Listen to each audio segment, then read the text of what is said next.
See, I get to witness things that you don't, because we are looking in opposite directions. Yeah? Last week, I saw something unusual. Last week, I saw a few people, few of you, pacing up and down the room. So that was back in that hall over there, in the auditorium. Right at the back. About 10 minutes into the start of the sermon, they stood up, and when they walked back to the room, and they were walking up and down throughout the sermon.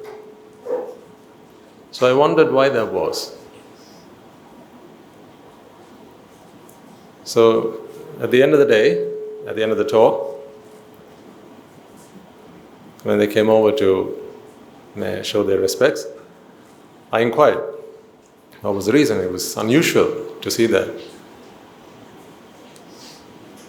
And that's when I got to know that they had been at the monastery the previous night for the Pirith chanting, and they have some duties that they have taken over to set up this place so that all of you can come and listen to the sermon in comfort and in convenience. So, although they'd spent the entire night, so it was an overnight Pirith chanting, remember from last week? And they'd stayed for the sermon earlier in the day, and then the Pirith chanting, and then straight after, they'd come here to Rajagiriya to set the sermon hall up, so it was all available for when you were going to turn up for the sermon. Now they knew well and truly that if they did that, they would not be able to stay up and alert for the sermon. So what they did was they stood up, they went back, and they just kept pacing up and down. See what people are willing to do in the name of Nibbāna. Because they have a responsibility that they've taken on. And how much do we pay them for that? You can ask them. We pay them in a currency that is priceless. Not everything can be valued in dollars and cents, or in pounds and pennies, in rupees and cents. The most precious things in life are, indeed, they're priceless. That they know, they understand. That is why people who have experienced the bliss of Nibbāna, even if it's ever so slightly, this is like ambrosia, far tastier, far more delicious than the food of the gods. This is like the elixir. If you've tasted this one bit, then you want nothing more than this. If drugs can be addictive, ladies and gentlemen, let me tell you about Nibbāna. There's nothing more addictive than Nibbāna. Because it gives you a bliss, it gives you a happiness that you have never experienced in your entire life. So once they begin to experience that, they want that for themselves and for everyone. So that was the story. As I say, there are certain things that you don't get to see, but I witness. So it's what people are willing to do. The sacrifices that people are willing to make. Now tell me that it is because of me you're getting to Nibbāna, if you can. You think this is a lone battle? You think this is a one-man band? None of us can do it alone. I mean, the Buddha couldn't do it alone. He needed the 80 disciples, his chief disciples around him to do so. And the many hundreds of thousands of monks and bhikkhus and bhikkhunis and the laity. If Anathapindika weren't there, the chief benefactor of the sasana, then where would the Jethavanarama have been? Where would it have come from?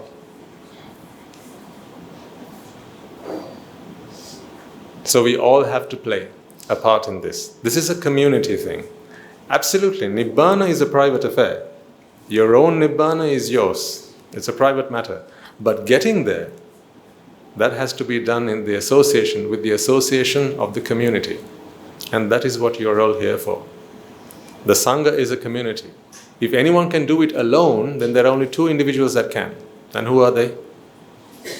The Samma Sambuddhas and the Pacceka Buddhas. They don't need a community. They can do it all by themselves.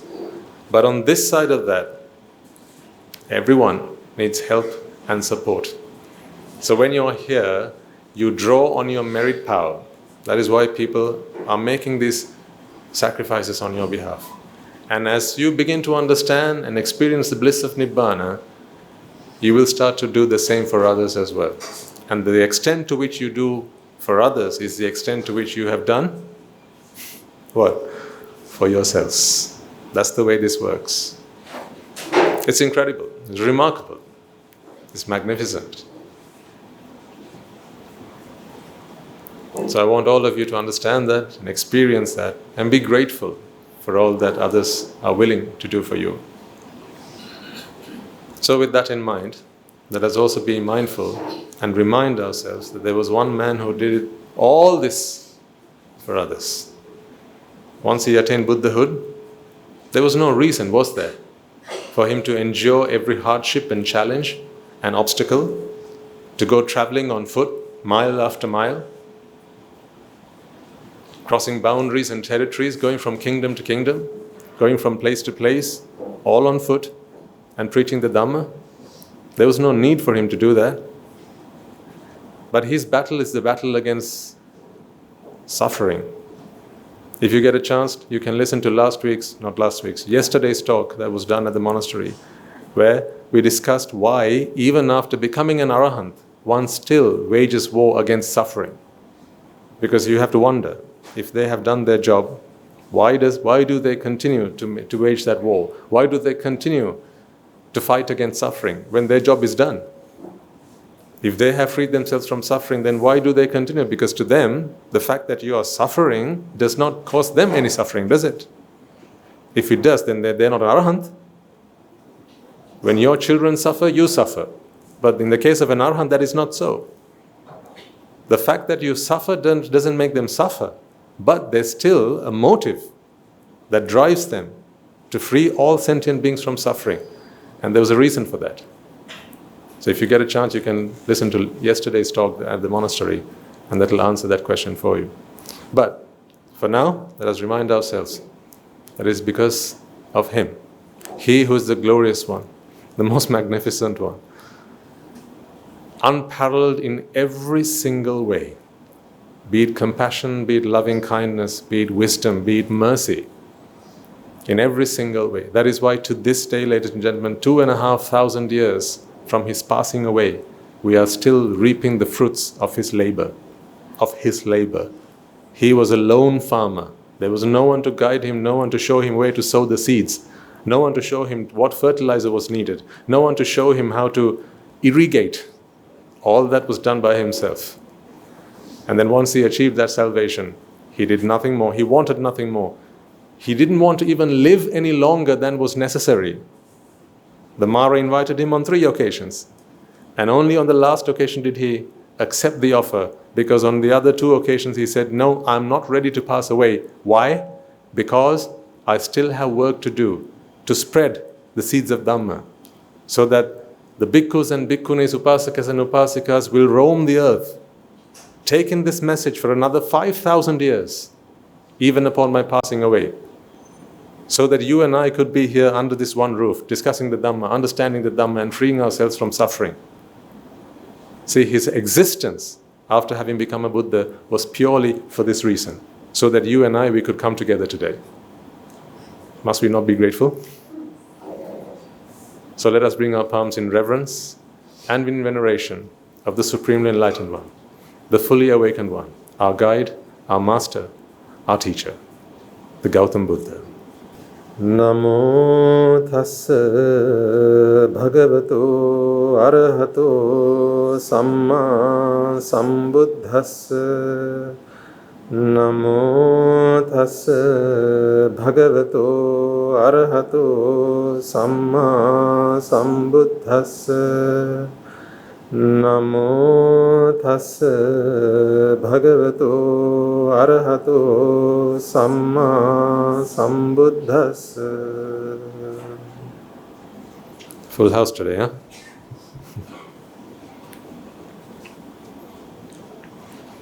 What do you do if the next one comes and there's no seat to offer?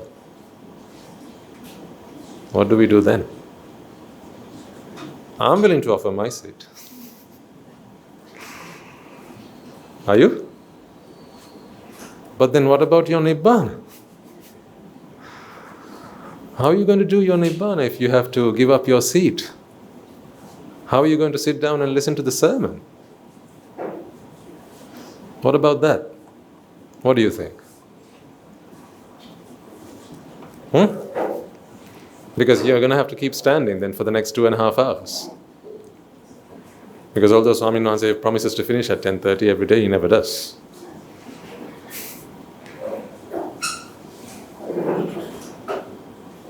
So what are we going to do if people start coming in and then there's no more room?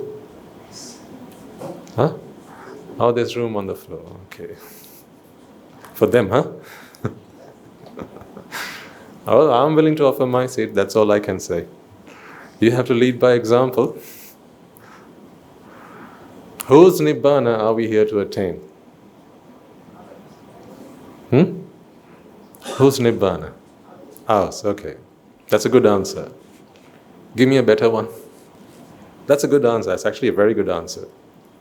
Instead of saying my Nibbāna, it's a very good answer, our Nibbāna. But give me an even better answer. Whose Nibbāna? Everyone's. That's even better. Give me one better than that. Whose Nibbāna? It's Nibbāna. It's Nibbāna. See, this is the one thing, ladies and gentlemen, in this world that doesn't belong to anyone. Nothing else does anyhow, but you're entitled to claim things belong to you.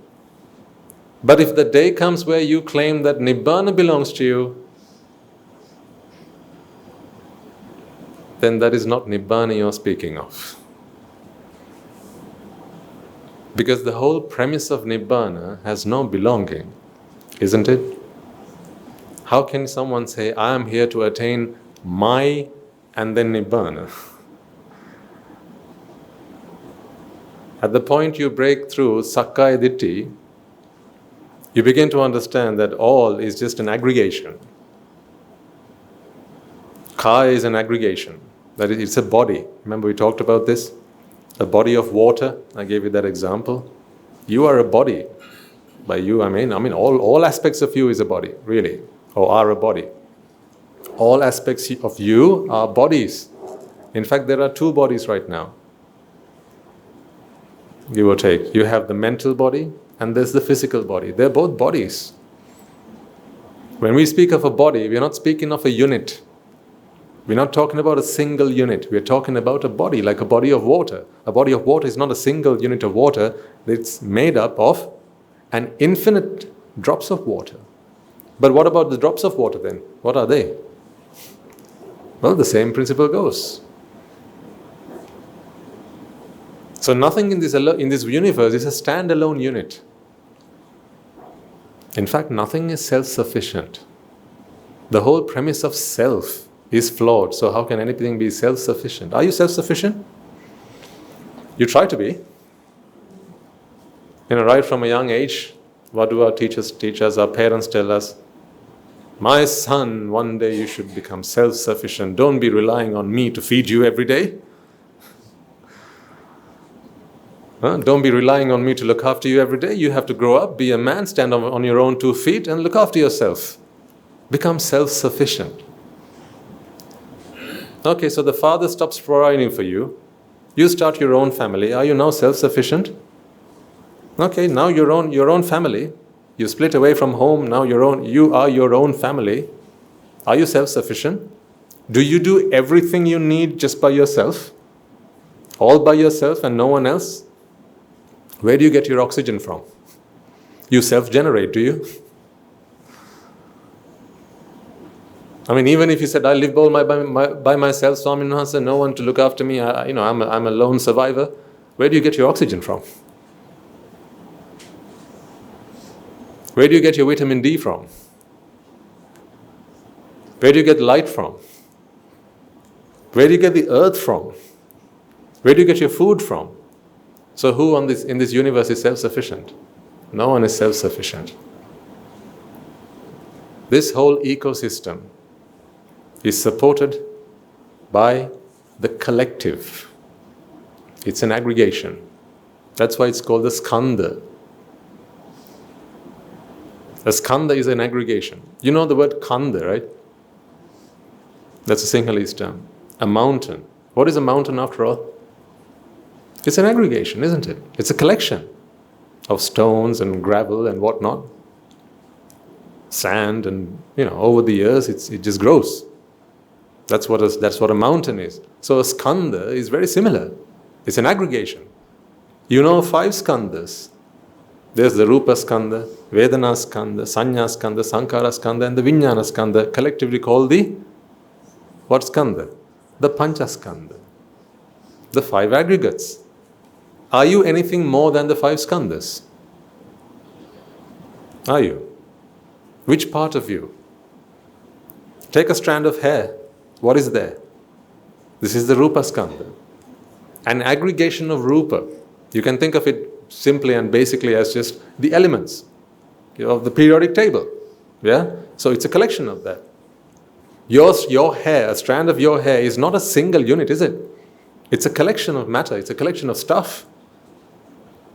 So there's not a single aspect of you, ladies and gentlemen, that is a single unit, that is unitary. Now I think you understand this when it comes to your body, the physical body. Your muscles in your bones, your nerves, your blood, right?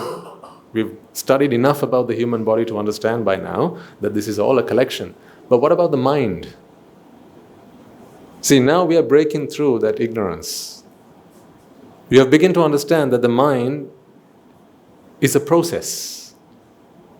Can a process be a single unit? It's raining. Is that a single unit? No, it's a process, isn't it? Water falling from the sky is not a thing. It's a process. Therefore, the mind is also a process. So all of you, what do I mean by that? Each and every one of you, and then individually, all of you, all aspects of you is in this process. It's in a process that has always been. That's what you are. So we are all skandhas, panchaskandhas. But there's this sense within you, there's a perception within you that makes you feel that you are somehow different to each and everyone else in this room. It gives you this identity. It gives you a sense of uniqueness. Is there anyone in here that doesn't feel this sense of uniqueness I'm talking about? Then if there is, it's the wrong person sat on this chair right now. We should swap seats. Anyone in this room who doesn't feel that I am unique, I am an identity, I am an individual? No, we all do. Even if you're twins, you still sense that. I am me, he's he, she's she, it's it. Yeah, we're all separate. But if it's all just skandha, if we could break all of us down into our elementary parts, could we not could we not put all of us, let's take the bodies initially, could we not put all our bodies into just one mountain of Rupa? It would just be matter, wouldn't it? Yes, there would be energy that keeps the form together, but ultimately it would just be matter. How do we know this? Because when your bodies decompose, it just returns to the soil. That's where you came from. Mother Nature created you, and Mother Nature will have you back. Won't she? Yes. So if you've come from the soil, then you will return to the soil. Wherever you've come from, you will return there.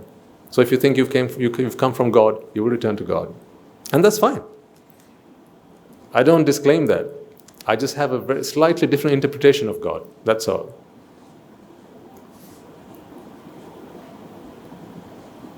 By now you may have begun to understand that.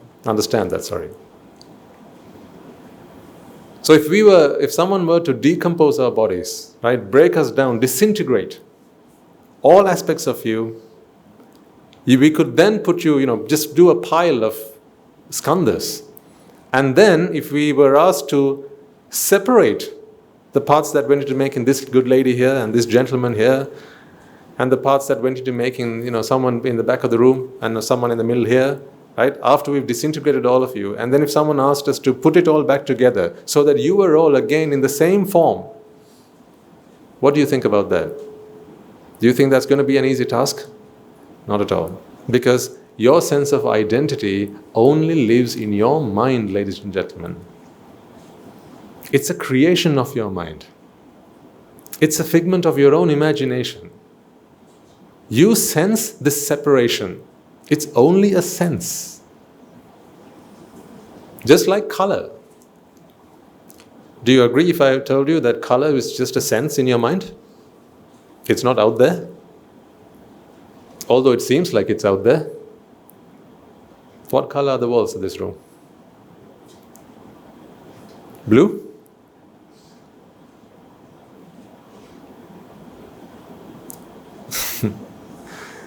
If the walls of the room are blue, then even the colorblind should still be able to see that color.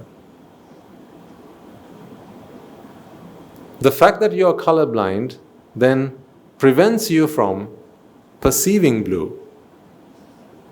It doesn't change. If blue was out there, your colorblindness, right, doesn't somehow make it monochromatic. It doesn't take away the blueness of the walls. But the walls aren't blue. You perceive them as blue. So then how come the two of you can, two individuals in this room can spot or point at blue and say, that's blue, and the other person also says, yeah, that's blue. How come the two of you agree that it's the same color? How do you know you're both agreeing on the same thing?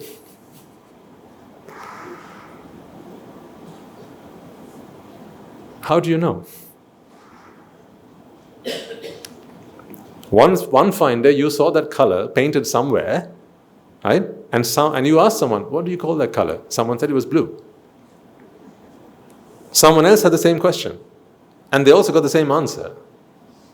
So now you have a version of blue, and someone else might have a slightly different version of blue. But your blue is actually very unique. So the blue that you see on these walls, would you believe me if I told you, and I'm going to tell you, that no one else has ever seen that blue on these walls? You are the only one in this room that sees this blue in this very shade. No one else does. Because there are a myriad of factors that go into your perceiving of this blue. It's all a perception of the mind. I will prove this point with one very simple fact, which you cannot deny thanks to medical science. The optic nerve does not carry blue, does it? Are there nerves that carry blueness and redness and blackness and whiteness and yellowness? What do nerves carry? They're myelinated cells, and they can only carry what? Electrical impulses. What color is an electrical impulse? What color is an electrical impulse? An electrical signal does not have a color. It has a voltage. You can measure its voltage. You can measure its current and say it's so many milliamperes or whatever. Yeah, you can measure its resistance. Any medium has a resistance, but that is what you can measure, because these are the factors that are true, are characteristic of a current and a medium that travels, that conveys current. So that's how an electrical signal gets to your brain. So your brain can only receive electrical signals. Last week we talked about how the mind is king. The mind is connected to your 5 senses. And your senses, they take information from the outside world and do what with them? They convert all of them to the stuff that the brain can interpret. And what is that stuff? Electrical signals. That's all. So much so that if you were to unplug your optic nerve and plug it to your taste center and then I asked you to shut your eyes and said, open your eyes, and I flashed a light in front of you, you're going to go, that tastes a bit sour.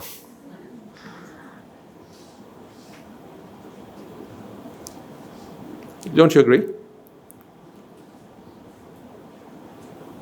Don't you think that's possible? I know a Mr. Frankenstein. He can do this and prove it to you.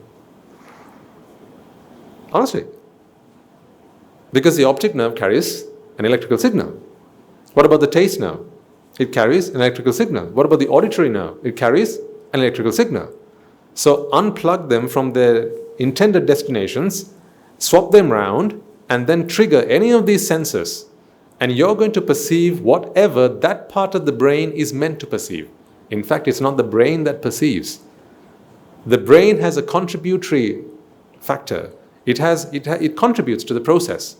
What the brain does is, it takes in that stimulus and then converts it to what we call a rupa.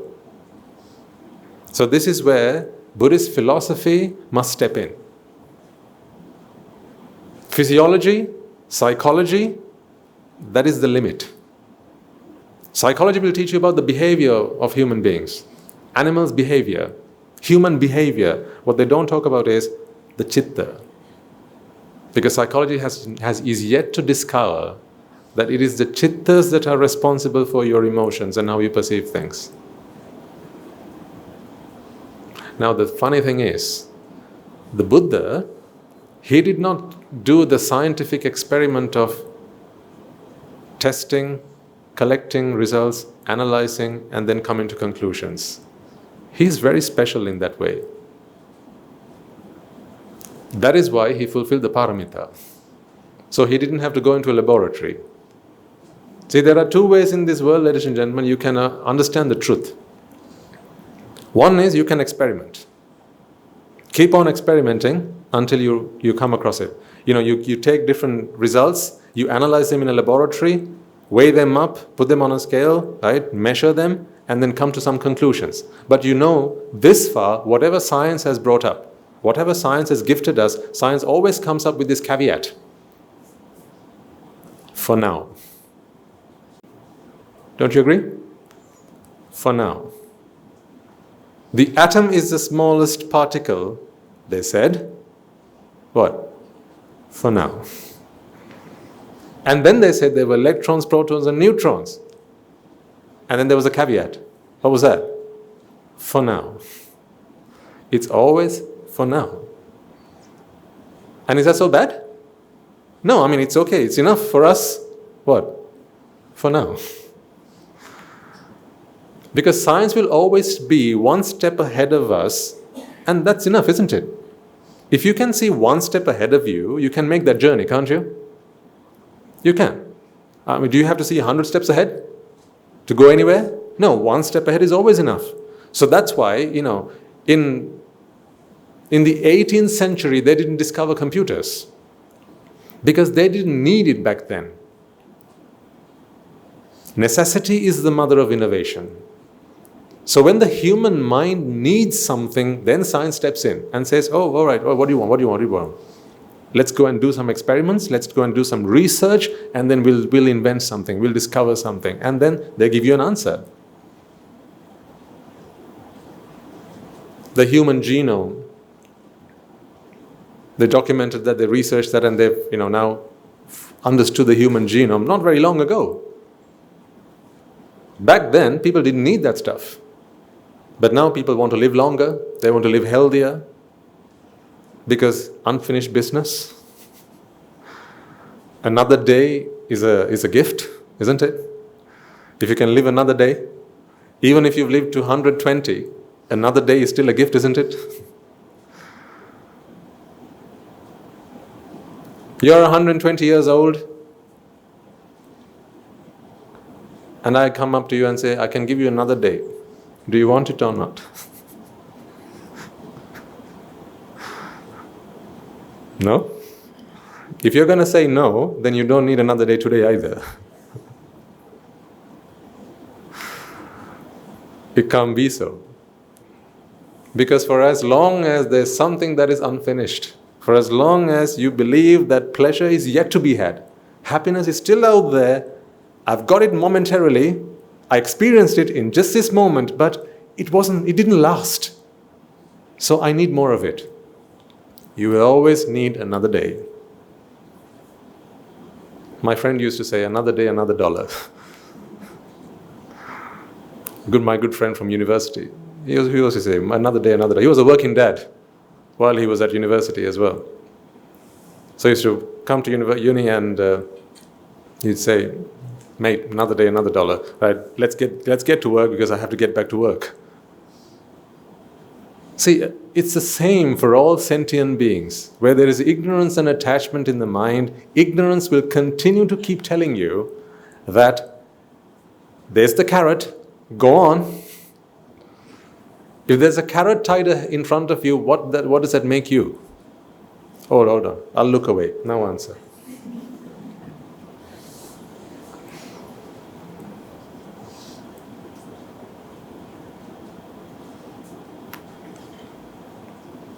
When you want ice cream, what do you do? When you want ice cream, what do you do? Go to the temple? No, we don't get ice cream. Don't come that way. We used to. When we were about 10, back at the monastery, people used to bring ice cream. But now we are 120.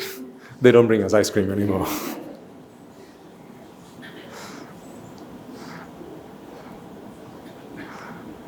The quality of the food keeps going down. Because obviously, when you have to feed like yesterday's count, we take a daily count. Did you hear that? We take a daily count. So yesterday's count, the total number of permanent residents at the monastery, this includes the monks, the anagarikas, who are a stone throws away from the monastery, but they are sustained by the monastery. They come to the monastery every morning and they leave in the evening. And then the young children who are resident with us. I showed you a video the other day. Right? Those 7 to 16-year-olds. We have 30 of them now. And another 30 who are on the waiting list. I don't know what's happening with these parents. They're just going crazy. They've had their children and now they don't want to keep them.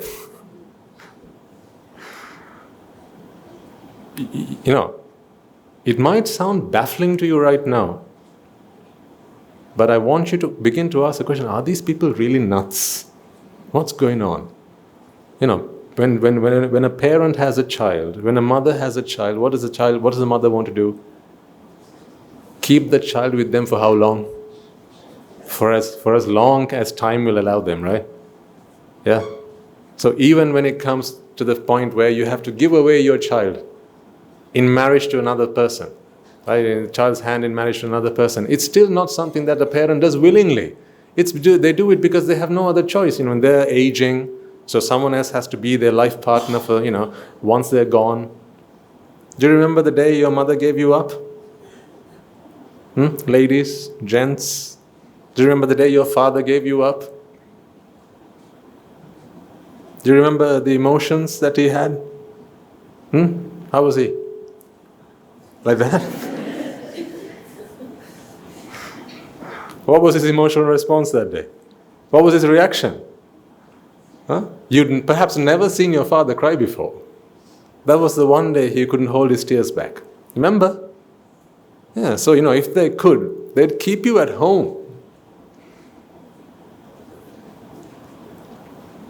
That is why the King Suddhodana made a request to the Buddha, Venerable Sir, I beg of you, if ever you wish to ordain a child, please, please, please seek their parents' permission before you do so. The Buddha was very smart, so he got Rahula before the king made that request. And Nanda as well. See how meritorious the Prince Rahula was? Don't you see that side of it? Don't you see that side of it? How meritorious the Prince Rahula was? Because if King Suddhodana had it his way, Huh? If King Suddhodana had it his way, so who was King Suddhodana? Prince Siddhartha's, right, the Buddha's lay father. Right? If the king had it his way, do you think he would have allowed the Buddha to walk away with his grandson? I highly doubt it. So he had so much merit power that he was able to walk into the monastery before the king realized, Rahula, where's this child gone?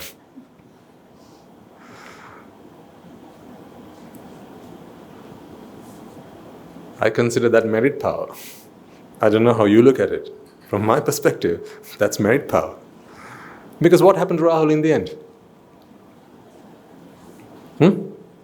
Did he die like everyone else? Did he? No. What did he go on to become? A great Arahant. So tell me bad came to him?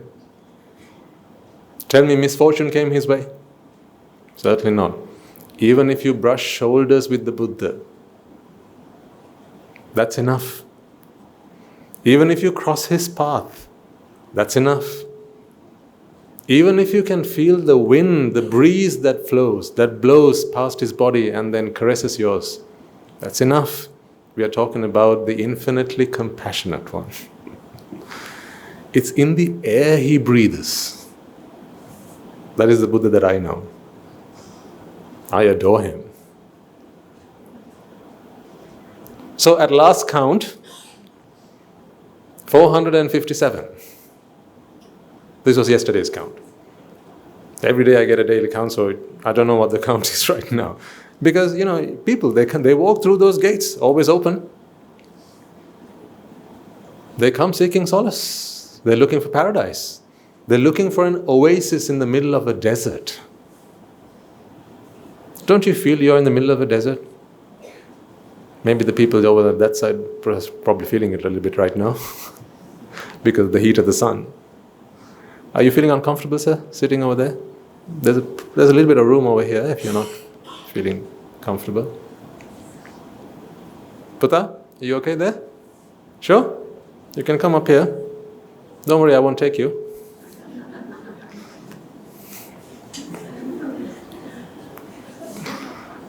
There are 2 seats over there. Well, there are a couple of seats over here if anyone wishes to shift.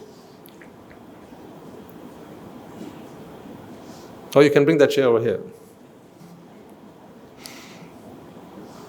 So 457 at last count.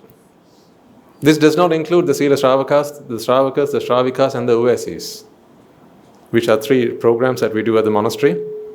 They are people who cannot become resident at the monastery for whatever reason. Either they are beyond the age that we are able to accept at the monastery. Unfortunately, there's an upper age limit we've had to put in place. Because, once we accept someone, that's a lifetime job. Everything, right, from head to toe, we are responsible. So, the reason we have established ourselves, ladies and gentlemen, we are not an old people's home. We are not. Maybe there are some institutions that are like that. I mean, credit to them for doing that. When children decide, can't be bothered looking after these old sods, right? you can take them and go and drop them off there. But our monastery is not like that. Exclusively for aspirants of Nibbāna is our motto. Exclusively for aspirants of Nibbāna. Because we feel that is our purpose. We do lots of different activities at the monastery. We don't just preach sermons. You know this from the few times at least you visited us. We don't just preach sermons.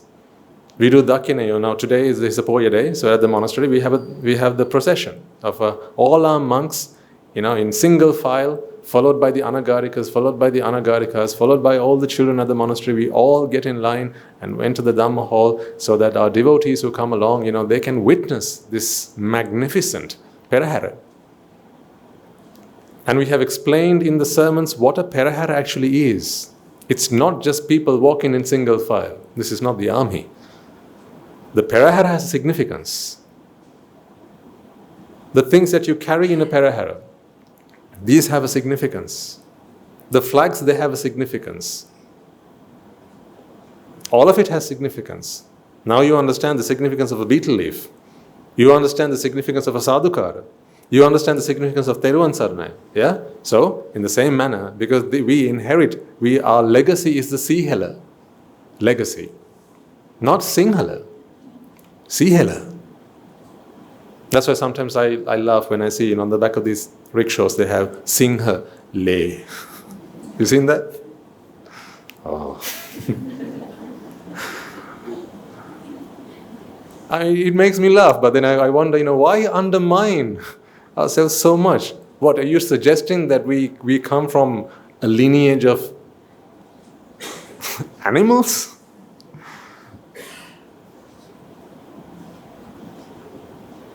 The Buddha was not the great Singha. The Buddha was the great Siha. Siha is a word in the Sinhalese. It also has some roots in the Pali. That means great. Whereas Singha is lion. So it's not Singhala. Sihela. That is our inheritance. That is our legacy. Why great though? Why, in this very room, I explained to you why this land is called Sri Lanka, not just Lanka.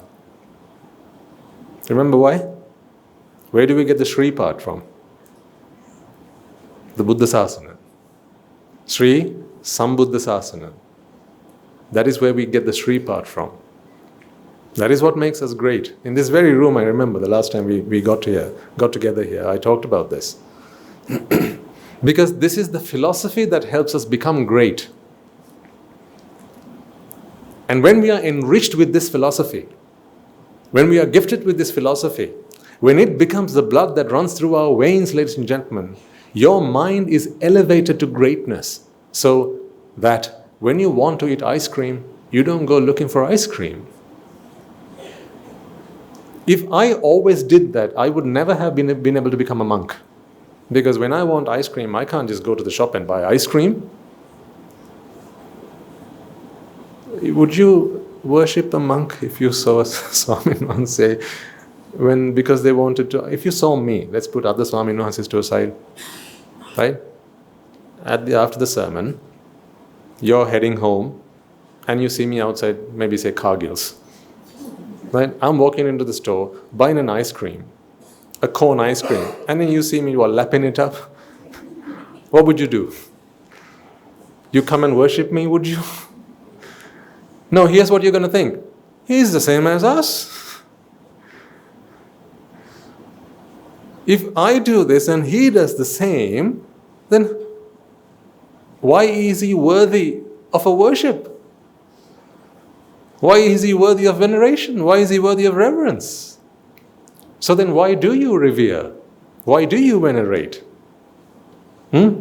Because you understand that when you crave something, natural tendency, normalness is to go looking for it to relieve yourself of vexation. But the monks don't do that. In this holy life, we don't do that. But there are two ways in which you can abstain from this. One, tie yourself up, maybe to a tree. Take up a vow. I shall not eat ice cream. Ice cream veramani sikkhapadan samadhiyami. You can take up a vow if you want and then live by it. I'll sacrifice life and limb before I break my vow. So someone walks in front of you and holds an ice cream. They go, The poor Swamin Wahanse. The poor Swamin Wahanse will be what? He'll have a mouthful of saliva. He'll be he'll be salivating for the ice cream. But he's taken a vow now. And he has to impress you by showing good conduct, by showing how disciplined he is. That's one way of doing it. It is done. It is one way of doing it, and it is done. I don't know where, but It is done. Maybe not in the Buddhasasana, but it is done in other practices. Certainly. People take up vows. Marriage is a vow. Is it not? That's an interesting point, isn't it? Where do these things come from?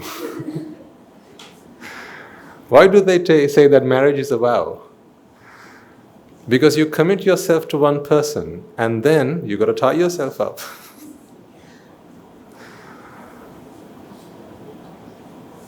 That's why you got to wear that ring on your finger, just to remind you all the time, in case you forget.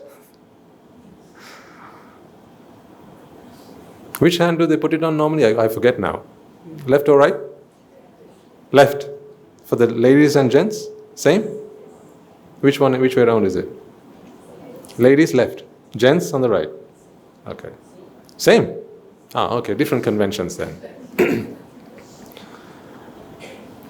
See, because when you extend your hand out, it's a reminder. Forbidden.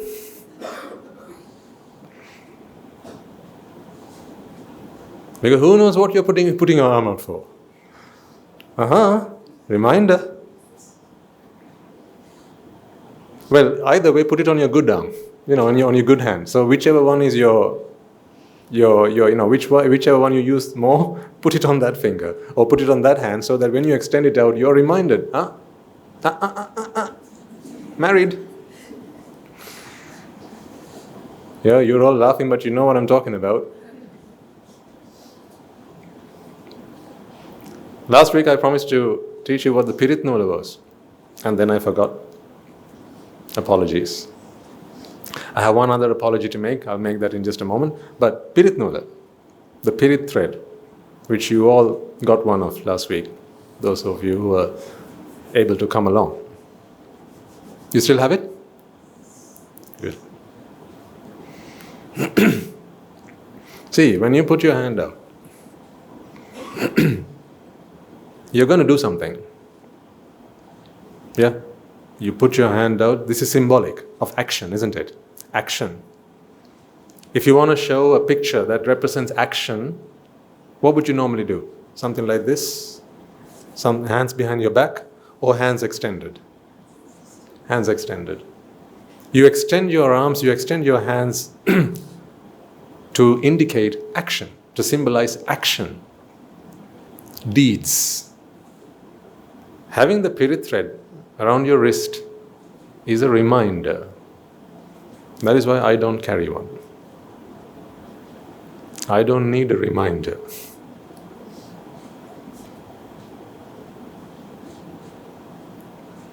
Because monkhood is instilled within me.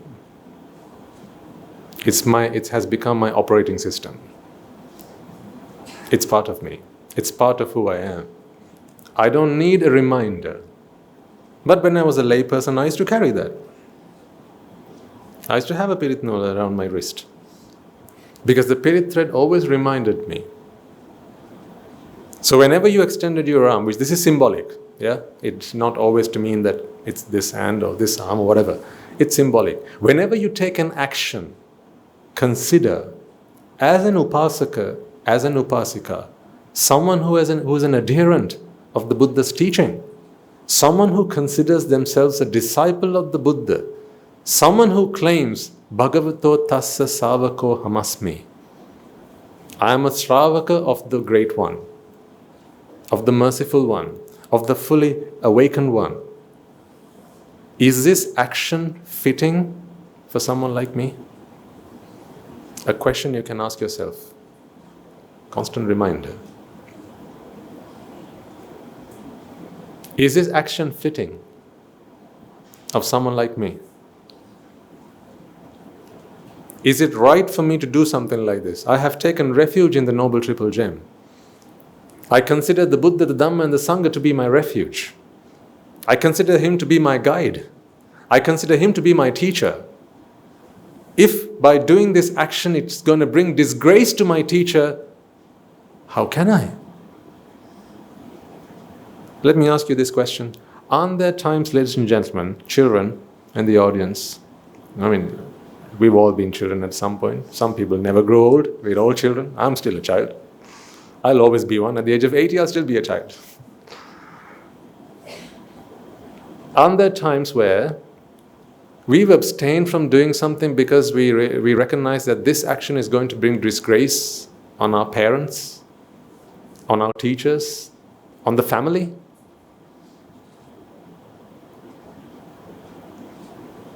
See, you are the Rajagirians, right?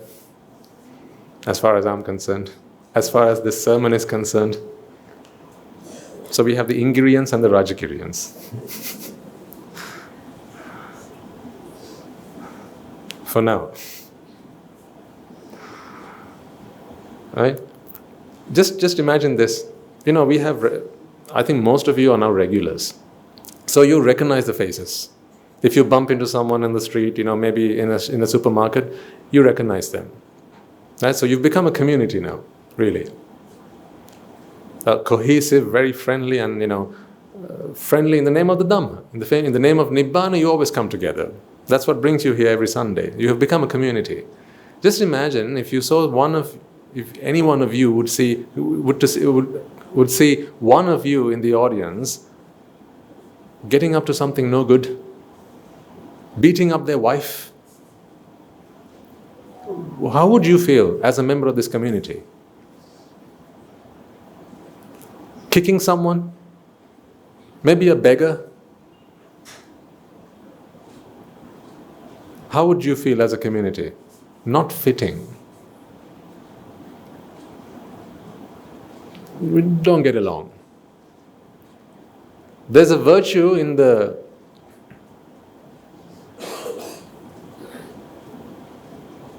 stanza, in the verse that you chant when you chant the qualities of the Sangha, the Sangha Guna.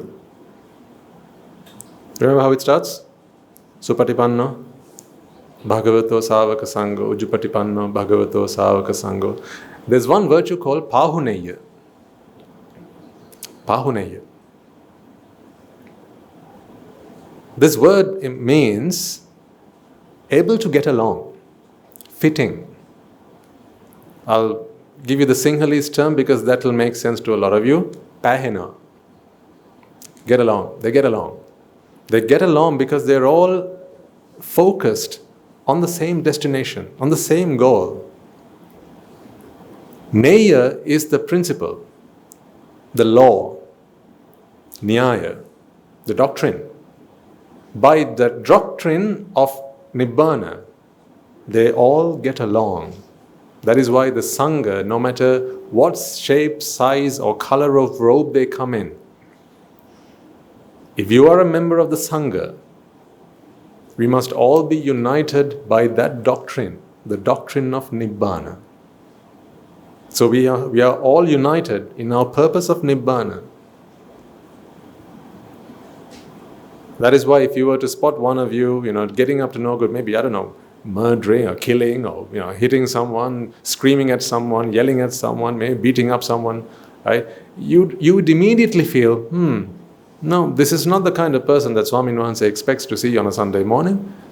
That person doesn't feel like they belong to our community.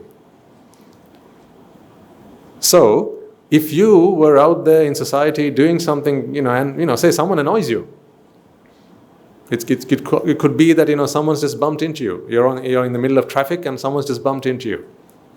Yeah, and you get out of the car because you have to see what's happened, and then you realize it's because of their complacency or their carelessness. They're responsible for the accident. They've just bumped into you, and then as you begin to raise your voice, because that comes as a habit, you realize there's someone else on the next lane, another gentleman or a lady from this sermon. And you went up to do this. And then you say, Theruvan Saranai.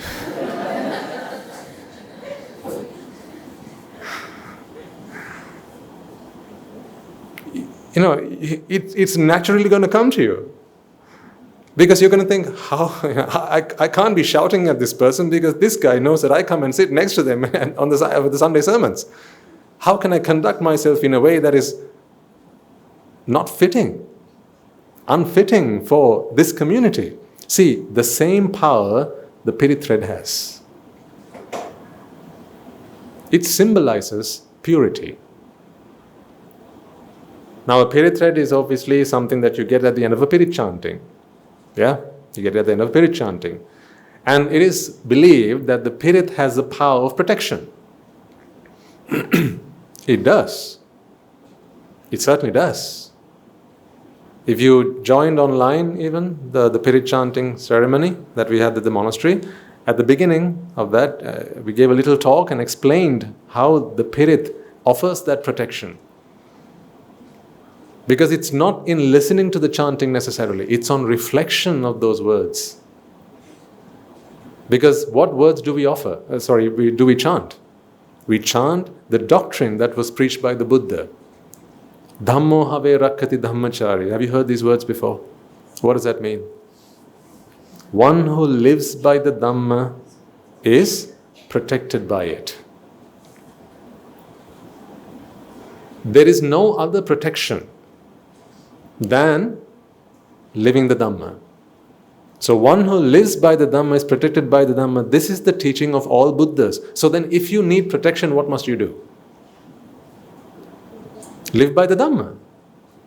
Today if you suffer, whose actions, the consequences of which you suffer today? Neighbors? Your siblings? Your parents perhaps? Whose actions? Your own actions. So when your own actions are based in ignorance, based in attachment, based in desire, aversion and delusion, what protection can you hope to have? What protection can you hope to have?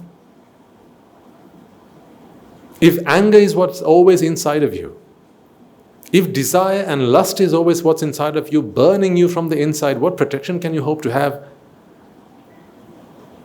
You know, the Buddha gives this wonderful simile. He says, to be angry at someone is like holding red hot coals in your hand in the hope of throwing it at the person you're angry with.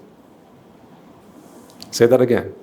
To be angry with someone is to hold red hot coals in your hand in the hope of throwing it at the person you're angry with. Seems like a smart move, doesn't it? Why are you laughing? Smart move? Is it? No, why not? Of course. Who does it burn first? Tell me anger is not like that. Are you friends with anger? Never, do you know what I mean by anger? Never experienced it? Never? Who here in this room has never experienced anger? Oh, right. Thank you. Because I can't make an arahant out of an arahant. Sorry.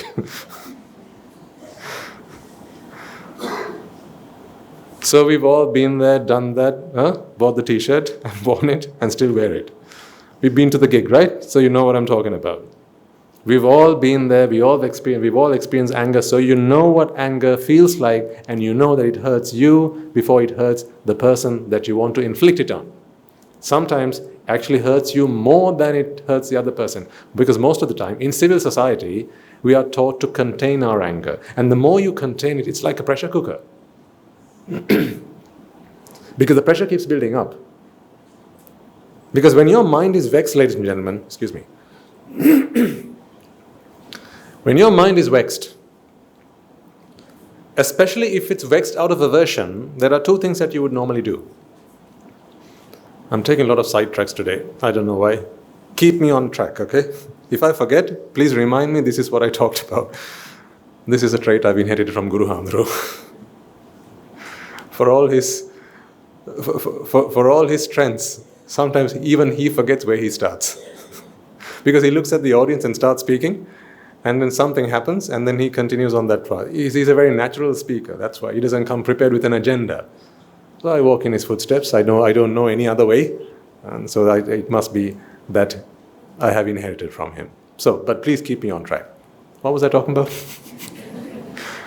Oh yes. So when aversion gets the better of us. If we are vexed by aversion, there are two ways in which we relieve ourselves. One is crying. If you've never cried before, blink your eyes. Okay, you can blink now. So we all know what that feels like. But when you can't vent yourself with crying, or, in some ways I feel that those who cry are actually emotionally stronger than those who get angry. Because when you cry, it's only you who suffers, isn't it? You've seen people weeping and this really crying their eyes out. They're sobbing and the full bells and whistles. But what happens when they take it out as anger? Now it's not just them who suffer. So if ever you have to choose one of these two options, I say go for crying. Because you are not a cause of misery on somebody else. You're only torturing yourself by doing that. Crying is far better. It's not good. I wouldn't recommend it. But if these are the only two options, crying is far better than venting yourself through anger, harsh words. A word uttered can be taken back when? Once it's out, it's out. Have you never regretted a moment of anger? That's why they say a moment of patience in a moment of anger can save 1,000 moments of regret.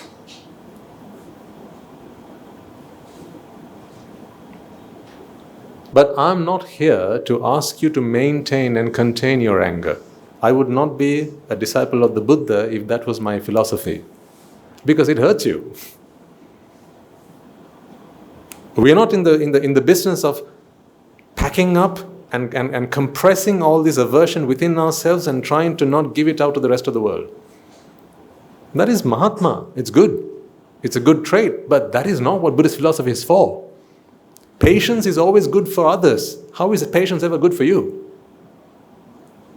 Because whenever you have to be patient, do you want to be patient or do you have to be patient? Do you like being patient, I ask you? Do you like being patient? Not a patient. Do you like being patient? Do you? No. Nobody likes being patient. We have to be patient for, one of many reasons. Either if you vent your vexation, you're going to get in trouble. You have to suffer the consequences. Because, survival of the fittest. So if you vent your frustration, your anger on someone and they are stronger than you, more fierce than you, right? And they could retaliate. Then you got nowhere to run. That could be one reason. Two, you're civilized.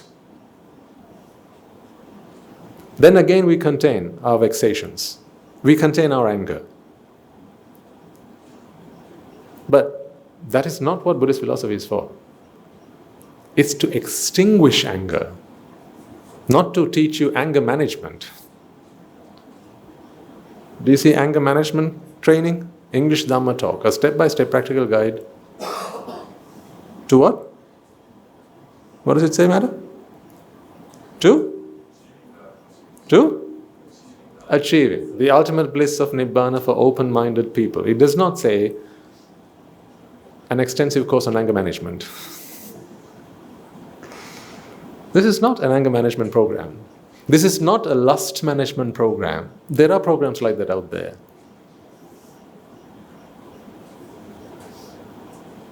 If you are too lustful, if you can't contain that, when you feel like you want to do something, you have to do it. In whichever way. This is not a class that teaches you how to manage it. This is a class that teaches you how to extinguish it. So you don't have to be patient. Wouldn't that be nice if you didn't have to be patient? Would it not be very embarrassing on myself, right? Let's leave you to a side, on myself, if you could come and wiggle an ice cream in front of me and I go, wait to Pasaka Mahatya.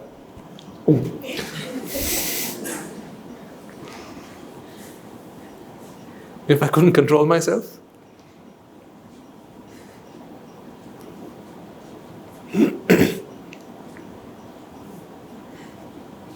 When we have a sermon, when you come to the temple, there's a certain decorum. Right? We dress ourselves modestly and so on. But if you have to come like that because it bothers the monks, what do you think about that monkhood? So we have to ask you to come decently dressed to the monastery, because otherwise the monks might wonder, oh, did I do this too soon? If only I'd met her before I met him.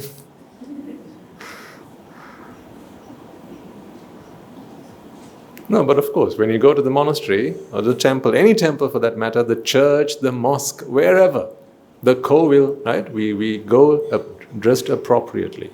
We dress, there's a certain decorum, right? But when you come to the monastery, I don't expect you to do that, because it ignites the fire of lust within our monks.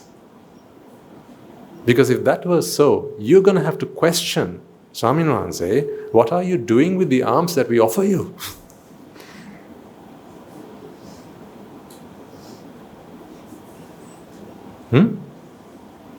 We've offered you a kuti, we've offered you the Dhamma hall, we've offered you the Buddha statue, we've offered you the robes, we've offered you medicines when you're ill, we've offered you food.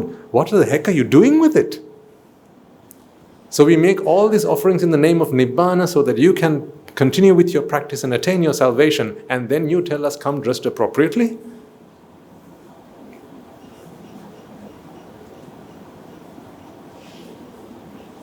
See, I'm not in the business of containing myself. I'm in the business of eradicating defilements, not trying to contain myself. I think that's what we all want, is it not? So you are free from yourselves. Others are free from you when you are patient. They don't get the brunt of your anger when you are patient. But when you are patient, who gets the brunt of that anger? You do. So that is why we are in the business of eradicating it, exterminating it, extinguishing it, uprooting it entirely at its roots. So whenever you have this moment, a moment of anger, right, although you are not perhaps not at a stage where you are entirely free of anger, right? Anger can't throw you off board, right? It doesn't topple you. It doesn't catch you off guard, right? If you're not there yet, the Pirith Nola can do magic, can do wonders. It will remind you who gave it to you. It will remind you, oh, Swamin Wahanse gave this to me. What does he expect of me? I expect of you what my teacher expects of me. He expects of me what his teacher expected of him. His teacher expected of him what his teacher expected of him. Where do we stop this? Where do we go? All the way back to the Buddha. So, when you have a Pirith thread around your wrist, you must hear a sermon from the Buddha. Namo Buddhaya. That is what is there to remind you. Anjali Karaniyo. That is where you have to start. The virtues of the Mahasangha or the Sangha, not the Mahasangha. Mahasangha and Sangha are two different things. Mahasangha is the community of monks, bhikkhus and bhikkhunis, upasakas and upasikas.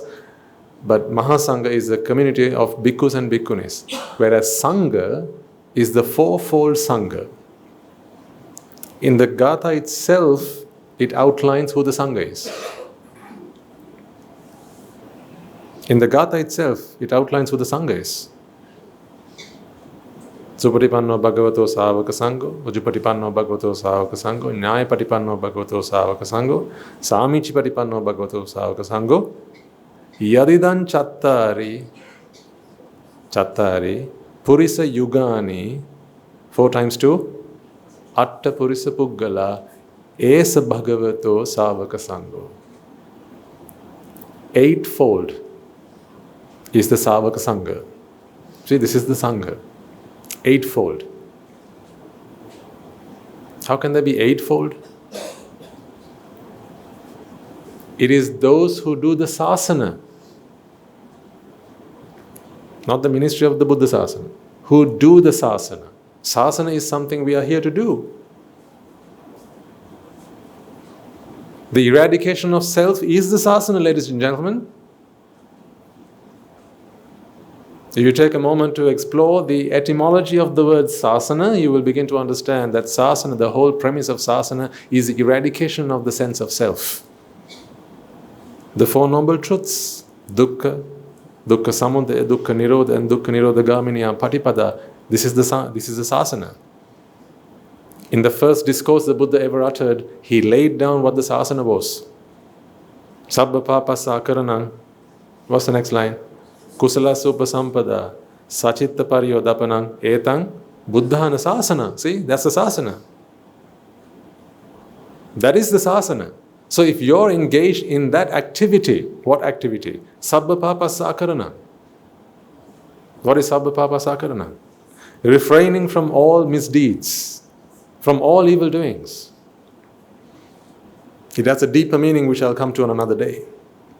It's not just what is superficially, don't do bad, don't do evil. Yes, we'll take that for now, but this has a much deeper meaning as well. The dhamma is so profound, it's like the vast ocean. The further you go, the deeper it gets.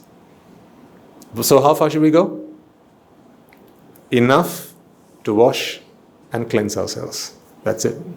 We don't need to go as far as the great elder Sariputta, because if we go that far, we are going to be drowned in the dhamma. Let alone the Buddha. That is the sasana. Sabba papa sakaranam kusalasa upasampada. To cultivate kusala. To cultivate kusala is to cultivate the Noble Eightfold Path. It is to free the mind of defilements. That is what kusala is. Not to practice patience. Patience is good. It's a virtue. But it should not be your default stance.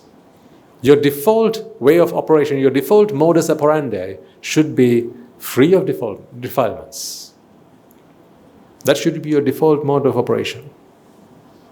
Free of defilements. That is what Kusala Upasampada allows you to do. I'll explain these things one by one in future talks. These are some trailers. If you like the trailer, you'll come to the movie, won't you? Sachitta pariyodapana. So to achieve Kusala Upasampada, he goes in one step deeper. Swachitta pariyodapana. In the chitta, you will experience a self. You will sense a self. This self is what is referred to as swa. Swa. You can call it Sakkaya Ditthi if you want. You can even call it Swakaya Ditthi. As you please. Sachitta pariyodapana. To tame the mind, to settle the mind, to tranquilize, not that way, but to tranquil the mind. How? By eradicating the sense of self. See again, going back to the Four Noble Truths, there's no other way to do this. Etang buddhana sasana. This is the Buddha's order. That's why it's called the Ana, Buddhana. The order of the Buddha. This is his commandment on all of his disciples. Etam buddhana sasana. So, who are the 8 individuals who are engaged in this practice? The 4 are the Sotapannas, Sakrodagamis, Anagamis, and the Arahants, and the 2 are those on the path and those who have achieved the fruit. 4 times 2, 8. That's how you become a member of the Sangha.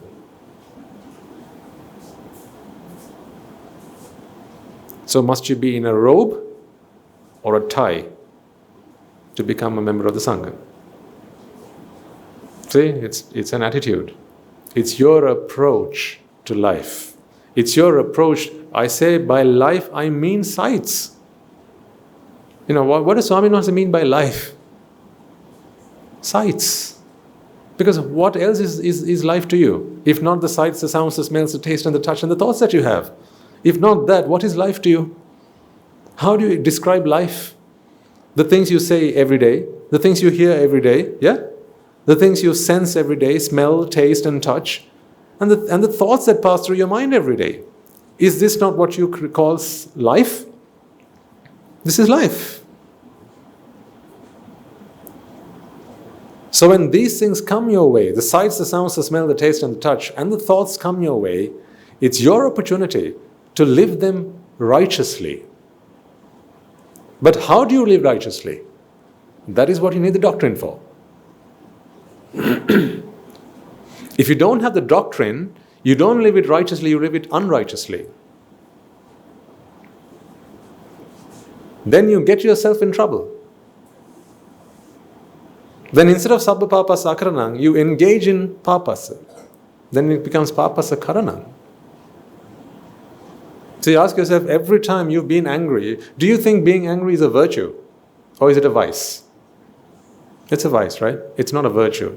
Although some people think that I'm the angry one. No, the Buddha was the blessed one.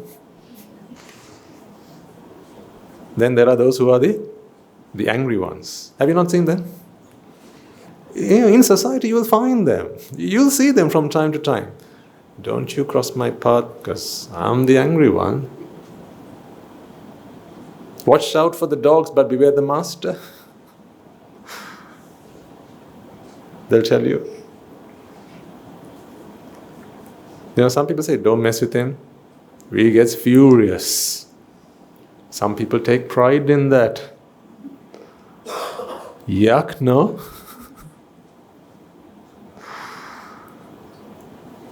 Don't you ever be that one.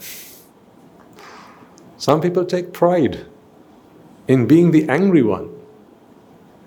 I'm not asking you not to be angry or to work on your anger because you are a menace to others. Remember the hot coals, ladies and gentlemen. The red hot coals burn you. It's a sacrifice you're making, in other words, really, because someone else has done the bad deed. Who's the one getting angry? You are. What sense does that make? I mean, someone who's angry, are they nuts or are they nuts? Which one? You pick one.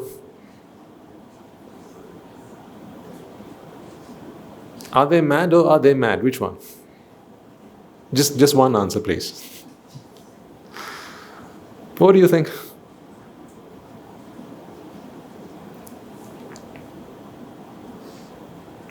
Now, in and amongst you, or maybe there are those who who still have this ailment. This is a mental disease. Anger is a mental disease. But I've always told you, if you have them, it's all right. That's why you're here. You don't go to the doctor because you're fully well. Yeah? If you're in the pink of health, you don't go to the doctor. You go to the doctor when you're unwell. Yeah? So you come here because what? Why do you come here? Because now you're on the 7th jhana, you just want to get to the 8th one. You just need a little push from me, is it? No, we're all here because we are ailed. We are mentally ailed. Let's accept that. Acceptance is the first path, the first step to freedom. You got to accept it. They say, to find a good teacher. What's that saying that goes, when the who appears, does the teacher appear? When the student appears, the teacher appears. What do they actually mean by that? It's important to understand what we actually mean by that. A student is someone who in that situation has no pretense. That is a student. Let's say you're really bad at math. Bad example. Let's say you're really bad at math, right? You go to your math teacher and the teacher asks you, okay, tell me, what do you need help with? No, I'm good. I'm all right. Are you okay with your sums? Shall I check your book? No, it's good. I'm all right. You're embarrassed now. You're embarrassed to show your weaknesses to your teacher. Let's imagine, this is an imaginary example, right? Because you feel that you feel very belittled in front of your teacher even. You feel that it'll undermine your dignity. You feel that it'll hurt your pride. Oh God, pride is the biggest vice. There is nothing more dangerous than pride itself. Because it is the self. So watch out for it. And even if you still have it, it's okay. It's all right. Right? You'll all have it to some degree. As someone who has not become an arahant, it will still be in me as well. Only an arahant is entirely free of pride. But what is important is to be mindful of that and catch it. The moment it raises its ugly head, oh boy, because it's ugly. You got to catch it.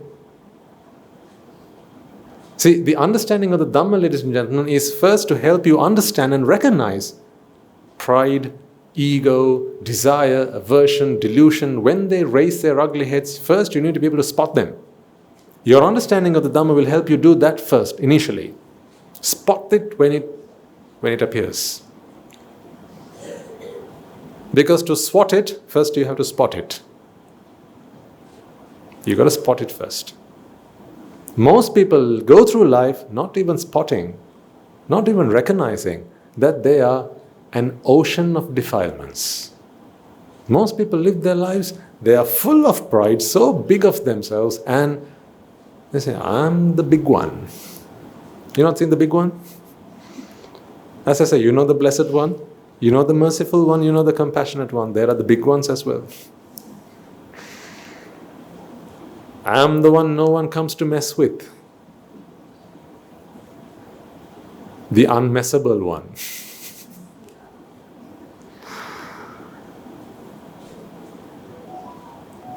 The don't catch me or don't come in front of me when I'm drunk one. There are those ones out there. Now, I'll give a few, you see if you spotted them. Either out there or in the mirror.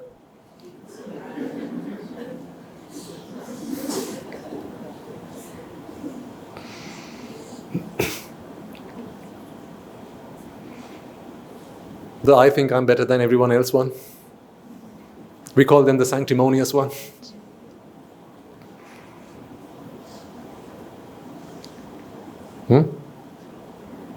It comes in various guises. It's not always that way, it's the other way as well. Sometimes it comes this way. This is where you got to really watch out. I'm the humble one.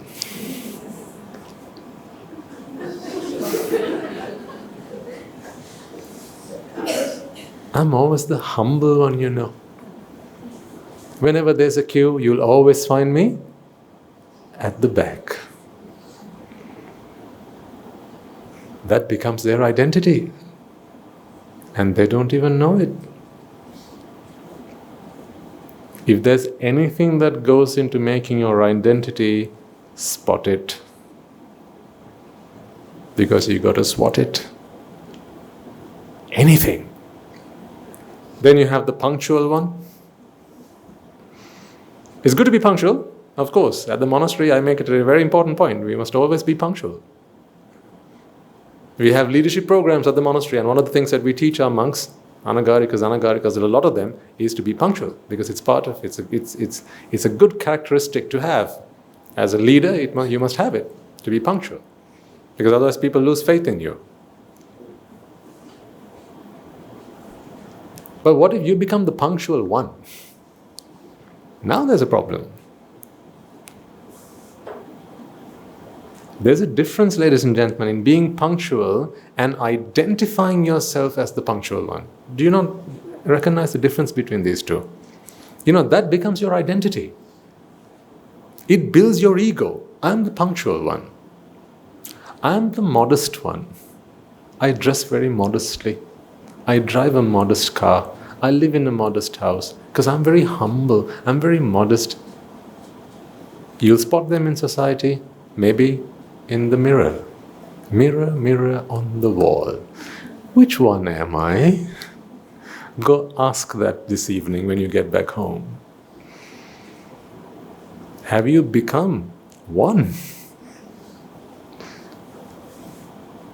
The mind will always try to become someone. Spot it. Because without you knowing this is jati. This is the first noble truth of suffering that the Buddha preached. You know, I think I shared this with you maybe on Saturday. Sorry, there's a phone in the audience. Could we just put that on mute if you don't mind? Yes, that one. Thank you. Where was I? Oh yeah.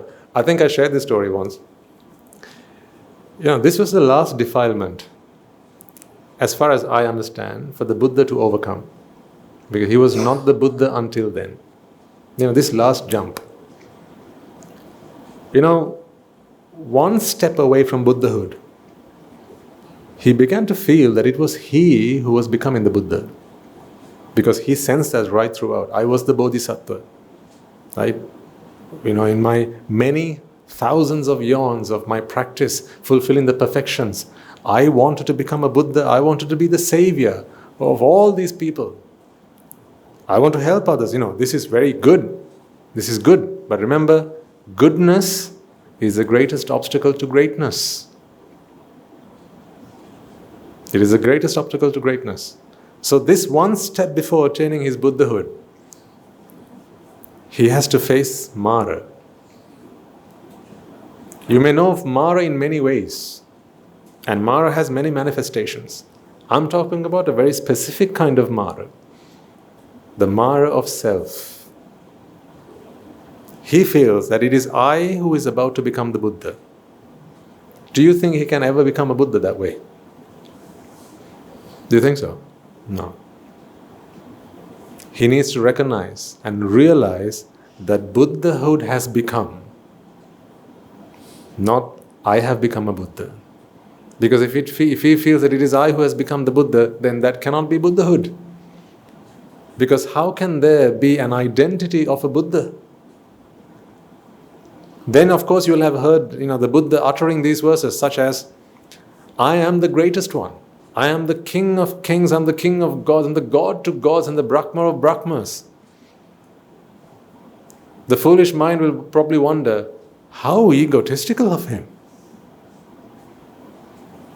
Who does he think he is? Someone walks up to the Buddha and asks him, Venerable Sir, are you the victorious one? He says, no, I am the infinitely victorious one. Imagine a fool asking that question, what sort of response do you think they're going to get? The Buddha is going to get, who does he think he is? Such an ego. I asked him if he's the victorious one, and he tells me what? No, I am the infinitely victorious one. He thinks so highly of himself. Come on, get down from that moral high horse, people would probably have commented. But the reason that the Buddha could say that is because he realized it is not him who's become the Buddha. Buddhahood has become. When you plant a jackfruit seed, what do you get? A jackfruit tree. When you plant an orange seed, what do you get? An orange tree. When you plant an apple seed, what do you get? An apple tree. When you plant a Buddha seed, what do you get? You get a Buddha tree. It becomes. The tree doesn't perceive that I am a tree. You don't need the perception of self for anything to become, ladies and gentlemen. For as long as the causes can come together and align in the right manner, things will become. This is what a manifestation is. For a manifestation to work, that thing which is manifesting does not need to perceive that it is itself that is manifesting it. Let me say that again. For something to manifest, in other words, take a fire for instance. What three things are required for a fire? Flammable objects, the temperature, and oxygen. Well, what about the sense that it is I who is the fire? Do you think that is needed as well? Do you? Must the fire feel that it is I who is now the fire? No. So, see, a fire becomes for as long as the causes have come together to manifest a fire. In the same manner, as you are all skandhas, as you are a Rupa Skandha, a Vedana Skandha, a Sanya Skandha, Sankara Skandha, and the Vijnana Skandha, these skandhas can become with no help at all needed. It is entirely redundant and superfluous for the mind to sense that it is I who is the Rupa. But standing in front of the mirror, who do you think is in the mirror? You feel that it's you, isn't it? Don't you? Yeah. Looking at yourself in the mirror, you think this is I. What proof do we have of this? That first grey hair, do you remember it?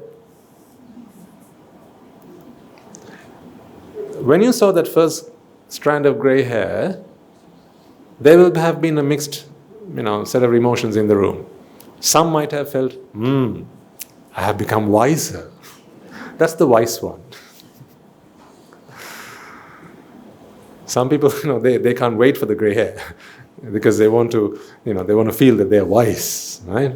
This is the symbol of wise sagacity. Have a strand of grey hair. Just one. One is enough. You don't need many. Just one.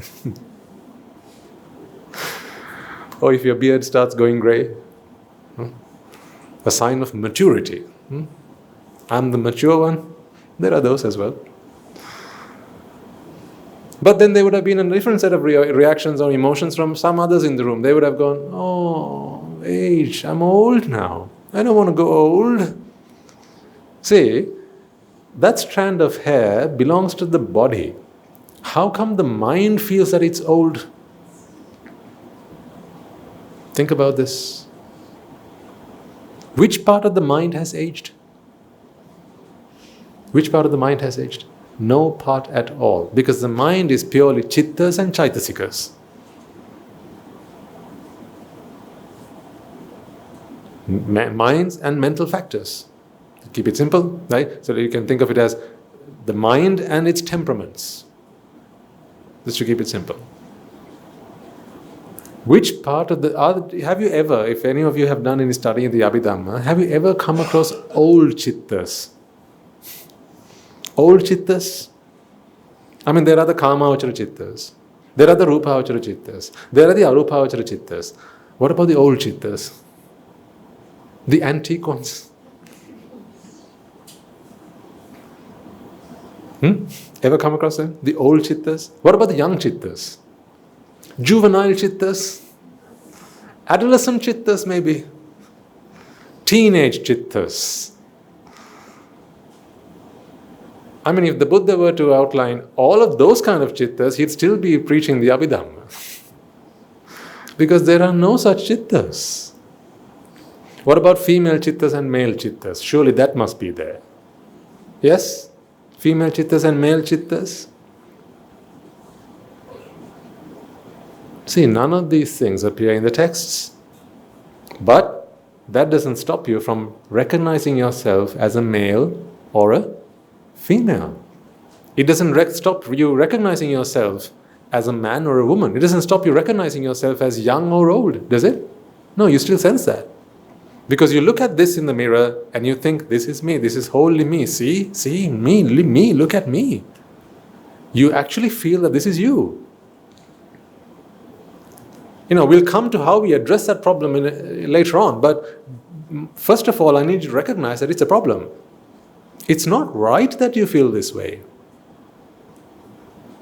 You might wonder though, Swaminatha, okay, it's not right, but what's the deal? So what that we feel this way? Well, doesn't old age bother you?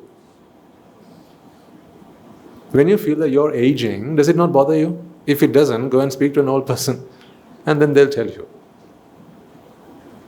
When the chitta starts to feel that I am old, it starts to hurt.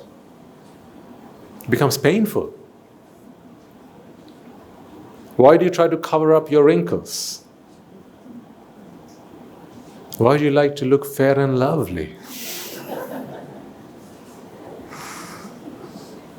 I'm just asking. Why? Why do you not like the complexion of your skin? Why do some people like to get themselves tanned, whereas others like to make themselves look fairer? Why? Because they can't help but think that this is all part of me. This is my color. Have you heard of colorful chittas? Fair chittas and dark chittas and auburn chittas? What color is your hair? I'm asking the chitta now, okay? I'm not asking the body. What color is your hair?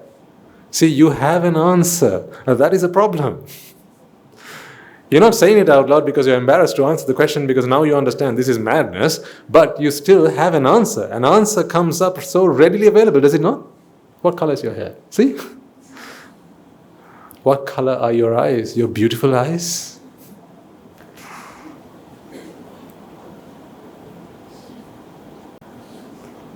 When you go to the barber, when you go to the salon, they come and ask you, don't they? How would you like your hair today, sir? And give me the whatever cut. I don't know what the trends are these days and what names they have, but you get yourselves groomed. Right? Give me that cut, this cut, what Sangha cut, this. You have all these cuts. Those, now you know how long I've been a monk. Those days, that was the trend. I don't know what cuts there are these days. Right? But you see, now, when you go to the barber, you get your hair done in a certain way, a particular way, don't you? Because that has become your identity. There's a way you like to look. How can a chitta like to look a particular way? Think about this. How is it that a chitta, which runs inside this body, to whom the body does not belong, but it has a duty? Let's understand that. It has a duty. This is purely a relationship that is duty-bound. There's a duty.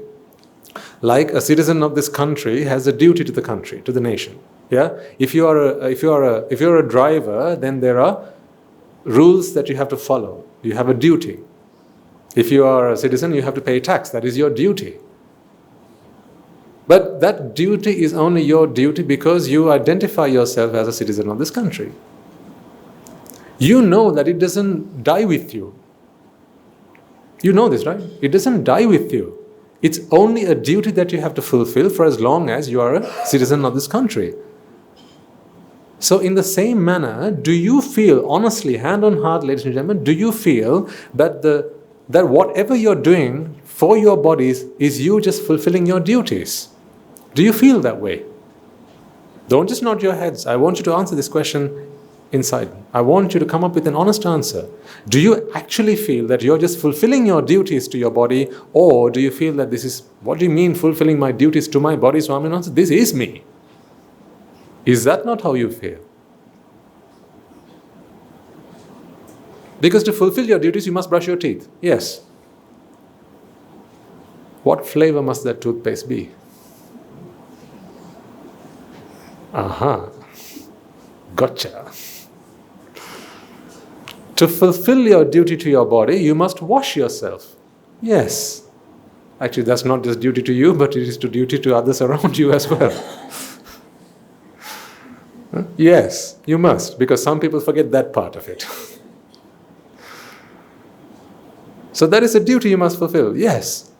But what fragrance must the soap be? The shower gel? The body wash? The aftershave? What smell must that be? What part of you fulfilling your duty is that? Does the hair say, please give me rosemary? Does the body say, please give me, I don't know, what do you have these days?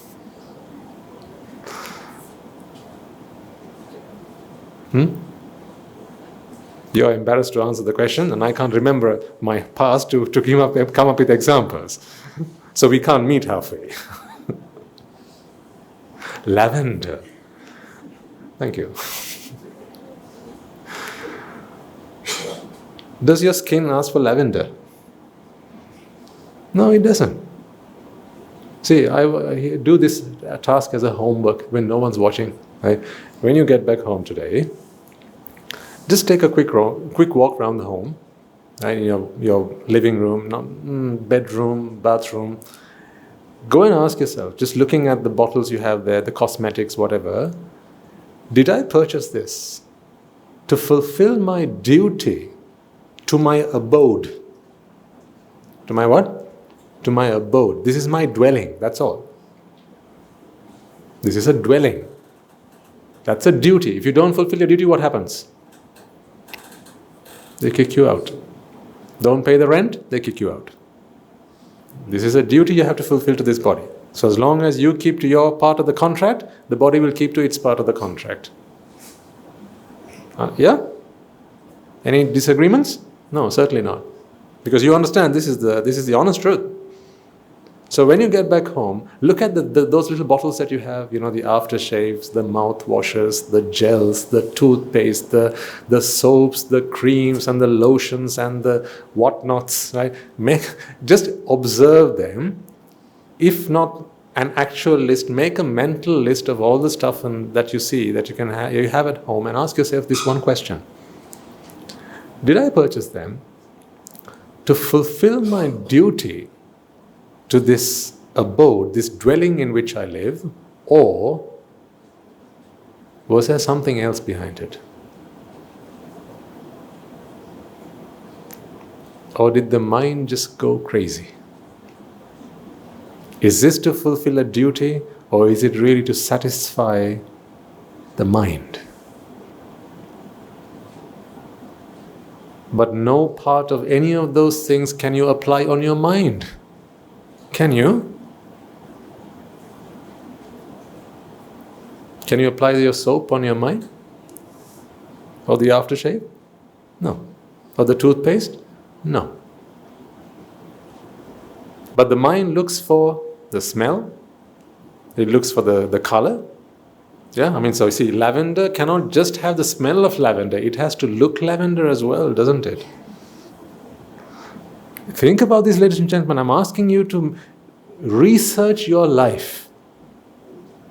This is a study you've never done before. Granted. You've never wondered, why must a lavender smell fragrant soap be purple? Why must it be violet? Why? Why can't it be black? Why can't it be black? See, when you want to wash your babies, you buy baby soap. I don't want to name any brands, but you buy baby soap, right? What complexion do mothers want their babies to be, especially in this part of the world? Yes, that color. So for that, the bar of soap must be what color? Would you ever buy, as a mother, a black bar of soap to wash your baby? Highly unlikely. Highly unlikely. Unless, of course, they had some marketing that said, black soap equals, when the child grows up, they're going to be devoted to you. Use the black soap. But, highly unlikely that you're going to buy a black bar of soap to wash your baby, because you feel, as you wash the baby with the white bar of soap, you're actually rubbing the whiteness into his body. You feel... Come on. You know this makes no sense, but it doesn't stop you from doing it. You feel you can't help yourself feel this way. So baby soap must be white because you want your babies to be white. Nothing against a dark baby. I'm just saying, these are all views that the world and its dog has put into your heads. Because that's what helps people stand out. In this part of the world, people are generally of a darker complexion. So if you're fairer, then you stand out. See? Comparison. If you're naturally fair, I'm not having a go against you. You understand that? I'm not having a go against you. But people try to look fair. It's an industry. Is it not? It's a whole industry. Just do a quick Google search when you get back home. What do people, especially in this part of the world, in the hotter part of the world, spend most of their money on cosmetic products? What for? For what purpose? And you'll get the answer. To do what? To look fairer.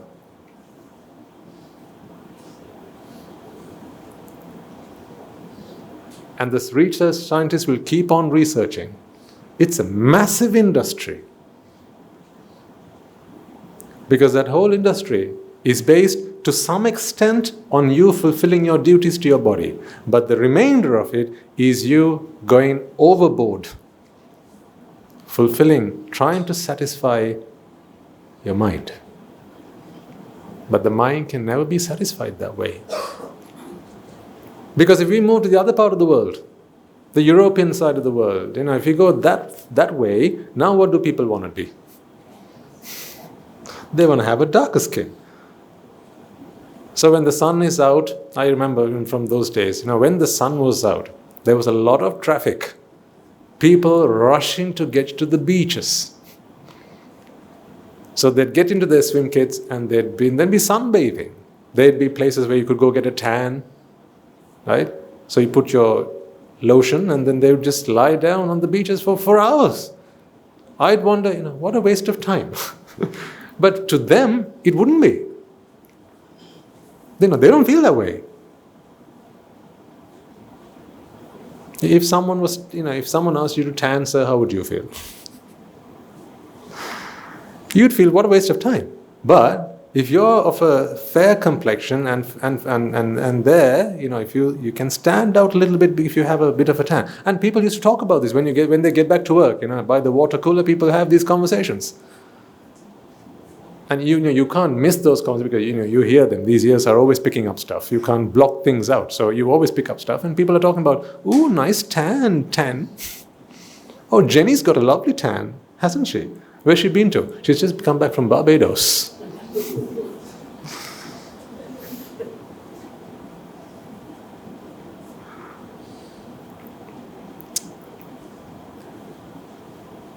I'm trying to focus your attention on one single point here and nothing else. The tanners can keep on tanning, that's not a problem. My point is this, ladies and gentlemen, and nothing else. This is the mind that's wishing to pick up this complexion. What complexion does the mind have? The mind is not even a corporeal thing. It's not a material thing. It's just an energy. How can an energy have a tan? How can it have a complexion? But when the mind begins to sense the self, when it perceives the self, it connects all things connected to it, related to it, and it begins to envelope all those things and consider it part of its identity. So every cell of your body becomes you. Every strand of hair becomes you. Head to toe, it all becomes you. That's why sometimes, if you have maybe a part of your skin is blemished. Some people, they have freckles. Some people like them, some people don't like them. Some people might have, like say, birthmarks. Maybe they have them on their back. They'll be very careful not to take off their top when someone else is around. Have you not seen this? They're very conscious. We call it self-conscious. Not body-conscious.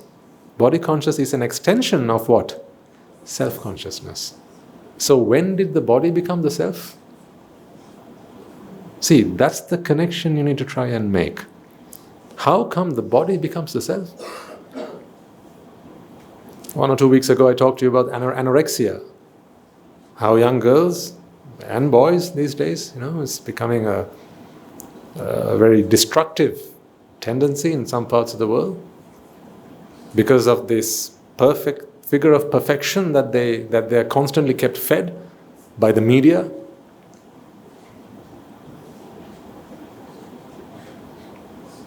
It's not the fault of the media. That's why we are not fighting with the media. It's not their fault. Because how can you rid the world of badness? How can you do that? How can you rid the world of all ignorance? Can you do that? No, the very attempt to do that would be an ignorant attempt, don't you agree? If my fight was a fight against discrimination, wouldn't you take me for a fool? Mahatma Gandhi sacrificed his life for non-violence. How much non-violence is there in the world right now? I respect him, but I am not his disciple. The Buddha's fight was not for non-violence. We are not here to change the world out there. We are here to be okay with anything. Anything. No preferences. Black or white, here or there. Discrimination, no discrimination, fair enough. Now some of you might feel discriminated at work, for instance. Maybe if you're of the fairer sex. You may be victims of the glass ceiling. You know what I'm talking about? Yes.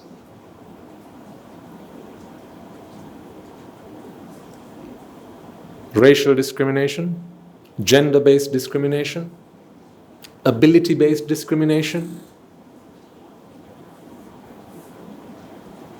language-based discrimination, your social background-based discrimination. See, shall we all get together and try and change the world? Shall we get together and find all these people who discriminate others and send them off to the moon? How about we do that and we cleanse the world of all discrimination? So the world can be fair and square for everyone. How's that? Put your names on the book before you leave.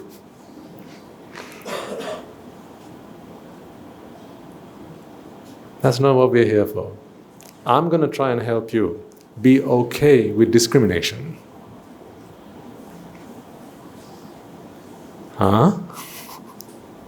Must we not stand against it, Swaminwansa? Yeah, there are people doing that. Let them do that part. Even while you and I are here under this roof discussing the Buddha's philosophy, discussing the Buddha's dhamma, discussing Nibbāna, there are those who are preparing placards, boards, slogans and mottos and websites and YouTube channels to fight against discrimination. I have absolutely nothing against it, and they're good. They learn merit by doing so because they want to have a fair share for everyone, a fair chance for everyone. I respect that. We must all respect that. But my point is this. So please don't think I'm making sardonical remarks about them or ridiculing them or mocking them. Absolutely not. Absolutely not. Please don't misunderstand me or misread any of these things. What I'm saying is, this effort is exclusively for aspirants of Nibbāna. This effort is that. I'll do another class on another day where we can talk about how we can create equal opportunities for women. Let's do it in another class. I'll come. Let's do it. That's another class.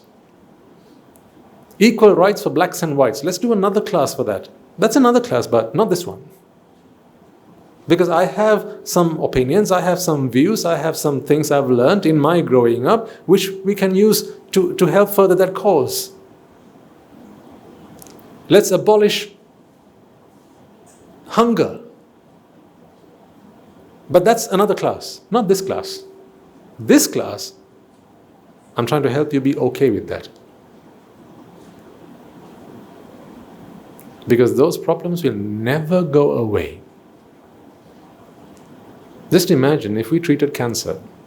Someday we discover the remedy for cancer. And I hope that we do. But here's the thing.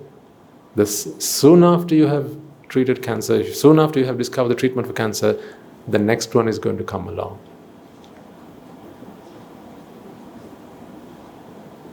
Because for as long as human emotions, human thought is vile and vicious and is spiteful and hurtful and is intending to destroy and destruct peace and harmony and goodness in this world, there will always be an evil force from Mother Nature to try and balance it out. We might sense it as an evil force. It's just Mother Nature doing her part to keep this world in equilibrium. That's all it is. For as long as people are going to be born, people are going to have to die. So there can never be immortality. This world cannot sustain that. It is not natural, but people will keep trying for it. The more people keep trying for immortality, the more Mother Nature, she'll do her part to ensure that it's just a fantasy. Because nature has its natural balance and there is nothing we can do to disrupt that. Build the high rises, the tsunamis will come. You can't change that. The earthquakes will come.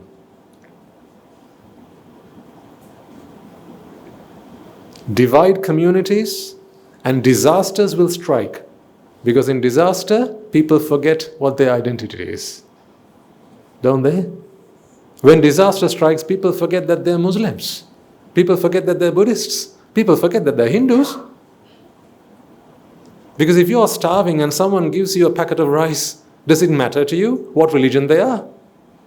No. But when there's no disaster, when things are going just fine, I will only look after my own runs, my own people. I don't care about the others. Feed the hungry, the Buddhist hungry.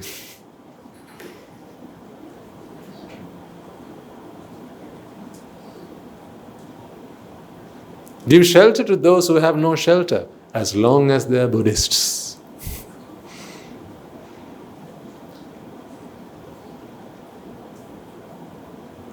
But when disaster strikes, matters not what religion you are. If someone's willing to give you their home just to stay a night, right? To save yourself from the cold, from the rain, from the heat, are you going to check their credentials? Are you going to check what heritage they have from their parents? Are you going to check their race? No. Because you just need refuge. See? For as long as we keep dividing ourselves, nature will ensure that we cannot keep on at it. It will keep throwing destruction after destruction after destruction. Because this is not natural. Division is not natural. Unity is. But you will never find me walking down the streets fighting for unity. This is not how we can ensure unity. Because you will never find me saying blacks and whites should be together. Because in saying that itself, I've already separated the blacks and the whites. In that very statement, have I not said the blacks and the whites should be together? If I say women should be treated equally to men, in that very statement, have I not separated the women and the men? And then I'm saying they should be treated equally. My philosophy is there is no such thing as men and women. So now, what do we unite?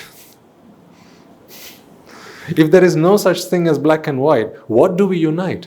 There is nothing to unite. It's just to accept that all there is unity. Because division is purely a creation of the mind. An ignorant mind creates division. Take out that ignorance and you are united. See, right now you're all focusing on Nibbāna. Right now you're all focusing on what Swami Wahanse has to say. In that regard, are you not all united? See?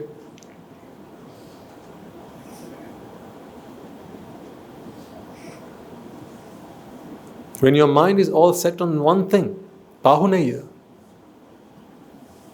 When our minds are all set on one objective, then all minds are united. The heavens are united, ladies and gentlemen. The earth is united. It's just human thoughts, human minds that lie laden with ignorance, that experiences, that perceives division. This is why, as far as I understand, This is the teaching.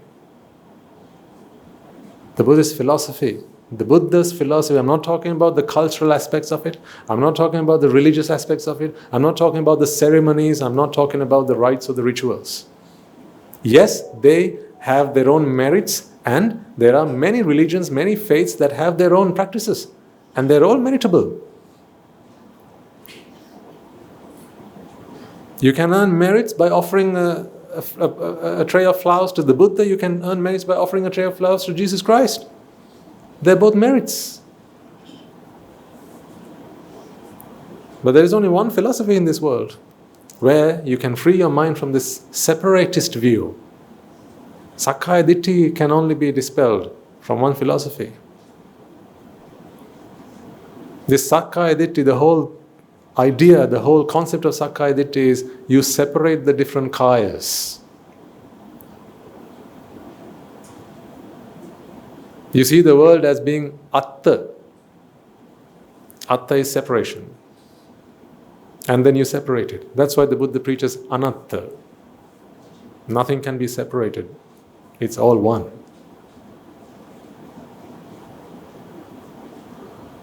But kaya are aggregates. When you keep on separating these kayas, this is you, madam, this is you, sir, this is you, madam, this is you, sir, this is me, and I am me and nobody else. Everyone else is everyone else, not me. See? Because once you identify yourself as an individual, now you need characteristics and attributes to define yourself, don't you? I mean, what would life be like if you only sensed yourself but no way in which to define yourself? Imagine that. You are you, but you have nothing to describe yourself. You can't say you're a man or woman. You can't say you're male or female because you didn't know. Just imagine that. You didn't know what color you were. You didn't know what race you were. You didn't know what religion you were. You don't know your background. You don't know your parents. You don't know your siblings. You don't know what country you come from. You don't know what village you come from, what place you come from, where you live. See, what would that feel like? You would be terrible. Because the mind doesn't stop at separating yourself as an individual. It wants to keep on separating. It looks for continuous separation. Do you understand what I mean by separation here? The opposite of unity. A separatist mindset.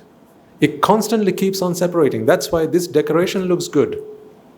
That's why this bouquet of flowers look good to you. Because you see a decoration there. You see separation there. If it all were the same colored flowers, it wouldn't look so good. That's why when you have a flower arrangement, you take flowers of different colors and place them together. Now, they're all separate. You can see separate patterns. What is a pattern after all? What is a pattern? It's a separation, isn't it?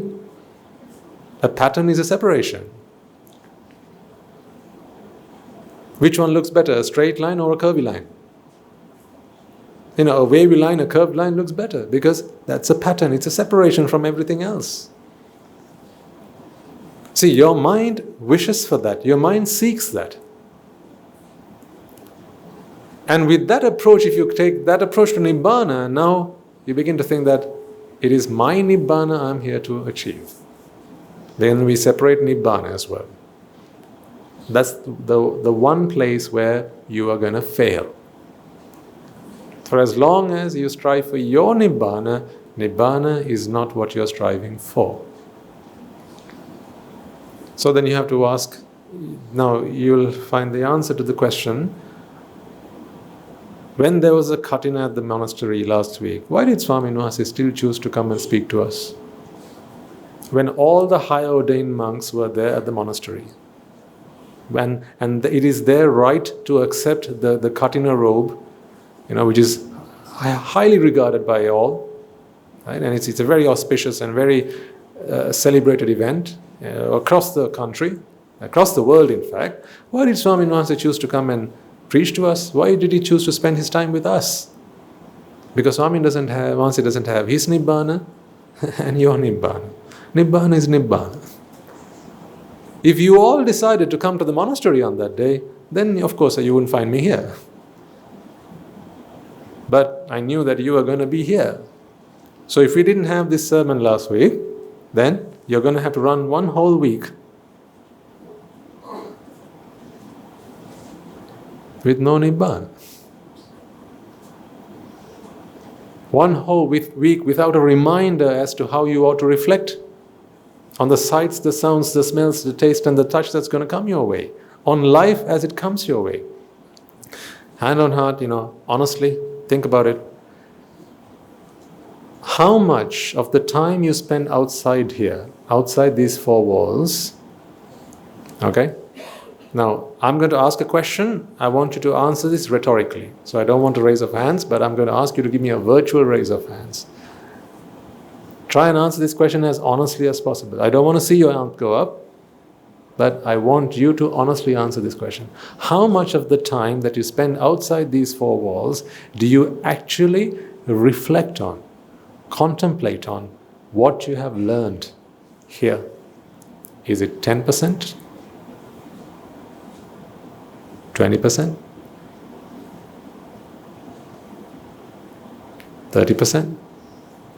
50? 60? 80? 100? No, I'm not asking you. Swaminathan is saying 100%. I'm not asking you.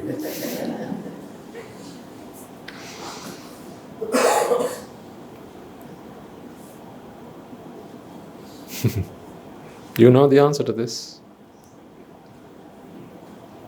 Each and every one of you will, if you're honest to yourself, you know the extent, the degree to which you apply this outside these four walls.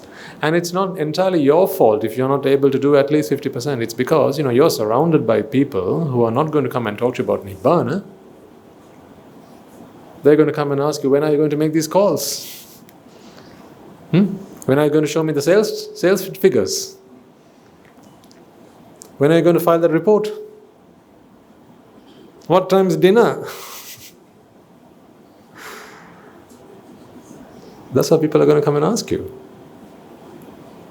So, in the daily grind, you're going to forget until next Sunday. So from Sunday to Sunday, like the monkey that jumps from tree to tree, branch to branch, from Sunday to Sunday, you do Nibbāna. For what? 2 hours. Jesus. It's almost 11. Have I got the right time? Where did the time go?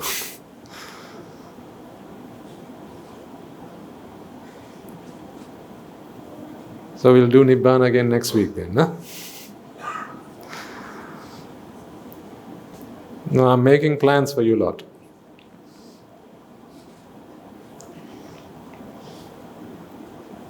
I need you to do this, which you are doing, and that's perfect, that's good, that's really good. But there will be those among you who can afford to do a little bit more.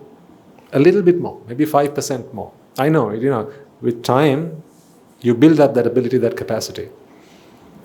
And when a few of you start doing, others will also be encouraged. That's why a community always works. At the monastery, say, a few Swaminathan there just after alms or whatever, some of them will straight away go to the Valley Maduva. Sometimes someone who might not be inclined to do it naturally will follow in their footsteps. Good association. Because we like to do good that others also do. When you see someone, giving a packet of rice to a beggar, as good people, aren't you naturally inclined to do the same? Don't you feel, for my birthday next time round, I want to do the same? When someone says, last time we went to this place, that place, wherever, right? Maybe we went on a pilgrimage, right? Or we went and offered the Katina robe or something, right? Don't you feel, I also want to do that? See? You're good people. Goodness is already within you, but I understand that goodness is the obstacle to greatness. So I'm trying to get you to jump that. It's not easy, because goodness and evilness are natural. It's part of this worldly existence. Good and bad is part of the world. Both good and bad must exist for the world to survive. That's why for every good person out there, there's a bad person out there. That's the way it is. Not your doppelganger. There's just another bad person out there settling it out. For every evil person, there's a good person. For every sinner, there's a saint. That's the way the world works. Always in equilibrium. If it tilts its head one way, then nature will always tilt it back. That's the way it works. So you can't just have temples everywhere. That can't be so. So for every 2 temples you build, there'll be a brothel somewhere else, maybe 3 of them, to balance it out. That's the way the world has to work. But our business is something outside of this worldly premise. It's a different paradigm. I want you to make that paradigm shift. Slowly. No rush.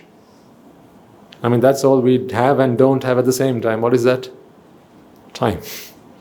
The one thing we have and the one thing we don't have is time. You don't have anything else. Everything else someone has given you, isn't it? Money, someone's given you. Your clothes, someone's given you. Food, someone's given you. Time, that's the only thing you have. But it's the only thing you don't have either. Everything else someone's given you. So they'll take it from you whenever they choose to. Time is what you have. But not limitless quantities of it. Not in abundance. Not infinite quantities of it.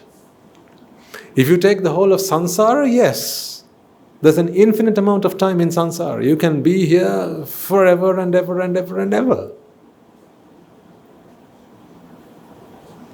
But humanness is very special, as I always keep reminding you. Humanness is very special. Humanness is an opportunity, is a portion of time that you have converted your merits like a currency conversion. If merits is universal currency, you have converted it into human years. That's what you've done. Like you exchange, money exchange, in dollars to rupees, rupees to pounds and so on. That's what we've done. You've converted your merits into human life force. Does someone need a moment to silence their phone?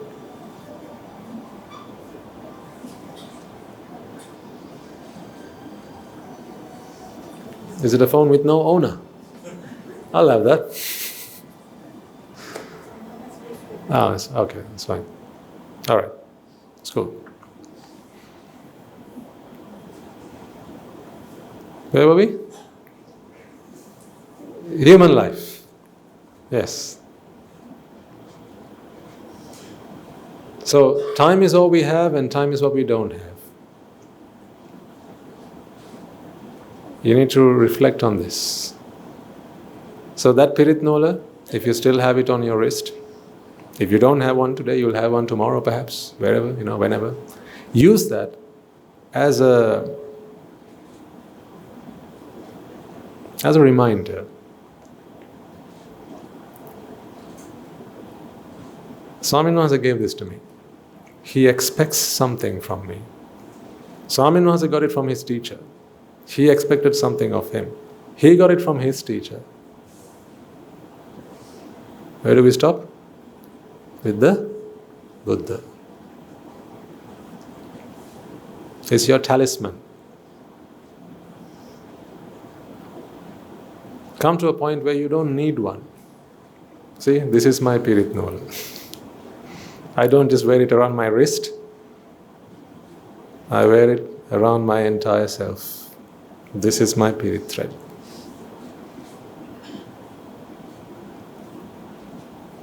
This is a symbol that I have embodied the Dhamma. I live the Dhamma. I don't live by the Dhamma, I live the Dhamma. This is why they call it the flag of the Arahants, or the Arihat Dhaja.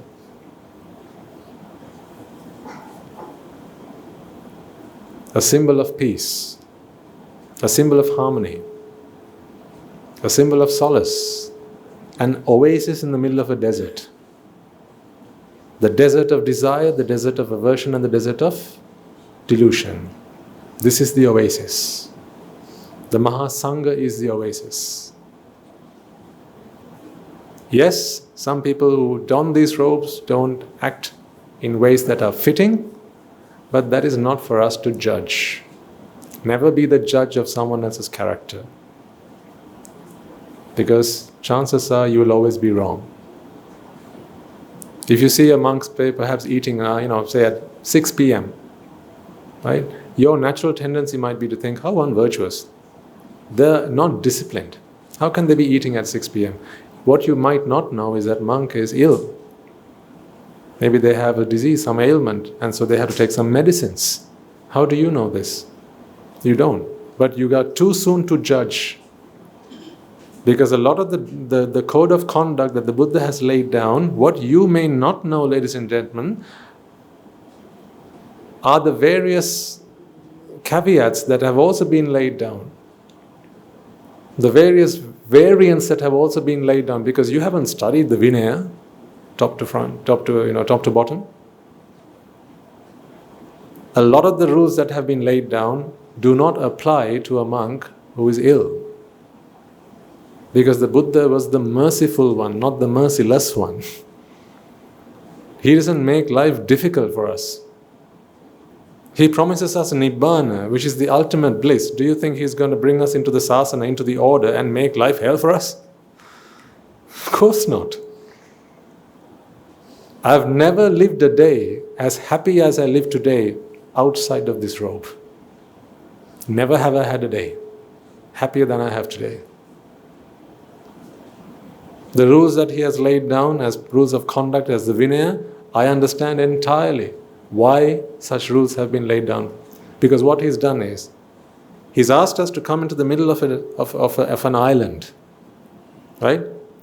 And then there were boats and ships that we used to get to this island. So what he's done is, now he's destroyed all of them except one. So from here on, there's only one boat you can take.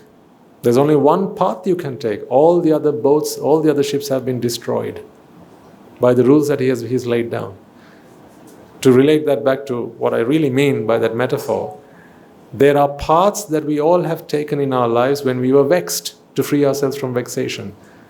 In laying down the code of conduct for the bhikkhus and bhikkhunis, what the Buddha did was, he burned down all the other bridges, except for one.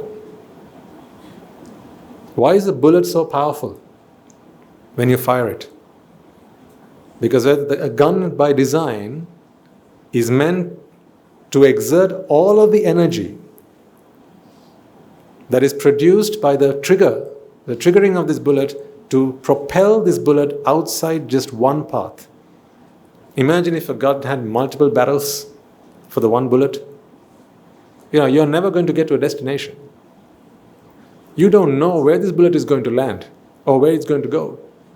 But what the Buddha did was, he got the bhikkhus and the bhikkhunis together, he started laying down these rules and code of conduct, so that he burned all the other bridges except for one bridge, and that bridge takes you directly to Nibbāna. That is what he did. Remember, he is the infinitely merciful one. So much so that on one occasion, the great elder Sariputta, who is only second to the Buddha in his wisdom, goes to him and asks him, "Venerable sir, I see a few of our monks who are misbehaving. I don't think that conduct is fitting of the sasana. Would you permit me to lay down some rules?" And the Buddha says what? And Sariputta, that job is only for the infinitely compassionate one. Are you infinitely compassionate? No, sir. See, isn't this good advice for people who lay down rules for others? As parents, don't you think this is good advice when you lay down rules for your children? You are only suitable to lay down rules as teachers, right? As headmasters, as principals, people who work in organizations, the chiefs, right? The heads of organizations. Whenever you lay down rules, ask yourself how compassionate you are. Unless your heart is full of and in abundance of mercy and compassion and kindness, you are not suitable to lay down rules. Because rules are laid down, what? To be broken? That's what they say. Rules are meant to be broken. No.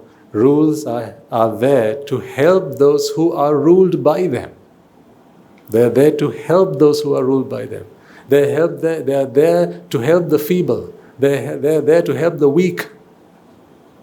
We consider the Vinaya as a walking stick in times where walking on two legs becomes difficult. It's a walking stick. It's the clutches that help us walk in times where walking is too difficult. They're only there to support. Anyway, that's not a discussion that you'll be interested in anyhow, but what I'm saying is, don't ever be the judge of someone else's character. There's only one person that you can actually fully judge, and who is that? That is yourself. When there is so much left to rectify within ourselves, why do we waste precious time judging others? Only an arahant really is fitting to go judging others because they have done what they have to do. When there's so much inside of us that needs purifying, when there's so much inside of us that burns us day and night, that torments us, that hurts us, that bothers us, that keeps us up at night, how come we have so much time left to go and judge others and fix others up? At least be critical and crucial and critical about others. So that's something to bear in mind. Last thing I have to say for today, a correction that I have to make. Now see, this I share with you because for two reasons. One, to correct the fact that something I said last week has to be corrected, and secondly, to prove to you how much protection you have by the Mahasangha. Guru Swami Mahanse met me on Monday. He spoke to me on the day after, so Monday, and he said, Swaminathan sir, in last week's talk in Rajagiriya, you mentioned something and that has to be corrected. See, he's watching out for you as well. Never make a teacher out of someone who doesn't have a teacher. That's good advice. Unless he's the Buddha. Let me say that again.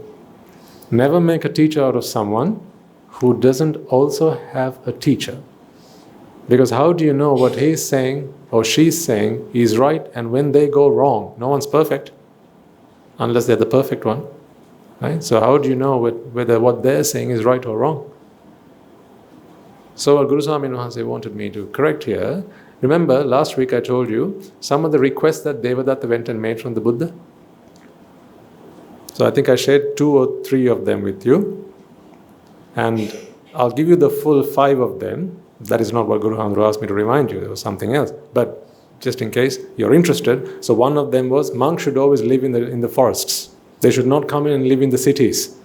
If the Buddha had accepted that, we would not have met. You're not coming to the jungle, are you, to meet me? That was that. Secondly, monks should only wear pansakula robes, in other words, robes that they collect from dust heaps, right? Discarded cloth that they should go find for themselves, sew it up, dye it, and then prepare it as robes and wear. You cannot accept robes from the lay community. It was a request that the Devadatta made of the Buddha. And the Buddha said, no. Monks are free to choose where they live, and monks are free to choose whether they accept their own robes, or they accept robes from the lay offerings, or they go and make their own robes. Thirdly, the Devadatta requested that monks should always live ruksamulika. In other words, they should only seek a tree as shelter. They cannot live in a kuti or in any other artificial dwelling. And the Buddha said, no, that is not necessary. A monk can choose where he wishes to live. Fourthly, monks should always take their food from an alms round. So food can never be brought to them and offered. They have to go begging for their food. This is a request that the Devadatta made. And the Buddha said again, no, doesn't have to be. A monk can choose to either go on alms round and take their food from offerings in the fashion of a beggar, or people can come and offer it to them, and it's okay as well. Did I give you all 5 of them? Just 4 of them. So one was living in the forest. That's okay. You have to be a rukshamulika, which is you don't have to live under a tree. You can live wherever is comfortable, wherever is suitable for your practice. Thirdly, you don't have to go begging for your food. If people come and offer it to you, you can accept it. Then I mentioned the robes, and no, it's not the salt one. That's the one I want to correct. Vegetarian. Thank you, madam.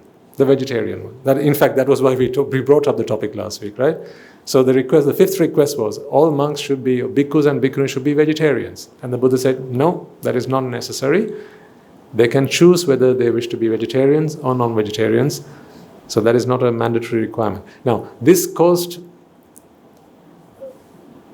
a lot of despair in and among Devadatta's group. And in fact, what he did was he caused a schism in the Sangha. So he said, how unholy the Buddha is, how unvirtuous. I'm asking for a more strict code of discipline, and the Buddha has rejected all 5 of them. Surely I am more virtuous than that. So what did Devadatta do? He took his disciples, his students along with him, and caused a schism in the Sangha. That was one of the heinous sins that Devadatta committed. A sin whose sinful power is so tremendous that there is no escape from it. There was no way he was going to become a Sotapanna from there on. You might wonder why that is. Why is causing a separation? See, we are back to separation again. A schism is a separation in the Sangha. What happens when mother and father and the family separate? What effect does it have on children? If any of you have experienced that firsthand or seen that happen in families of friends, you know the effect that it has on children. Yeah? When the mother and father, the source of love, protection, affection, and life for a child, these 2 individuals, when they split, it has an entirely harmful effect on the children. So therefore, no one wishes for such a thing to befall on a child, because it completely, I can't say completely, but it has a very harmful effect on the child's upbringing, on their emotions and so on. Now imagine there's a community whose existence is merely and purely to heal hearts and mend minds, whose existence is there to help people free themselves from suffering, not for one child, but for all sentient beings. Now imagine if that Sangha were to split, if there was a division that would cause disharmony within that community. Now instead of focusing their energy on healing hearts and mending minds, on helping people free themselves from suffering, what must they do? They must fight for that separation and keep on fostering that. That takes them out of their path of salvation, of liberation, of Nibbāna. That is why, of the 5 heinous sins, the Sangha Bheda, or a schism in the Sangha, is one of the 5 heinous sins. Fortunately, you can't commit that. Because to do that, you have to be a higher ordained monk. And as none of you are, for the time being,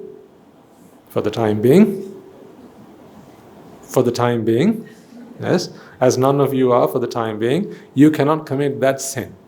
But killing the father, killing the mother, killing an arahant, these are the only 3 things that you can do today. Shaking the blood of the Buddha, you can't do that because the Buddha is no longer among us. And causing a schism in the Sangha is not something that you can do. It can only be done by a higher ordained monk. It cannot be done by a samanera either. Because there are various things you have to do before it is considered schism, and those things cannot be done by someone other than a high ordained monk. Anyhow, the fact I want to correct was I said that this carrying a sachet of salt was something that the Devadatta had proposed, when it was not actually. In fact, it only happened in the second Sangayana, the second chanting, where the monks would get together sometime after the Buddha's passing away. They would come together to make corrections in the doctrinal or Vinaya practices that were there at the time. Because, as all things, everything is naturally, if you bring something together, right, For as long, unless you keep it together, its natural tendency is what?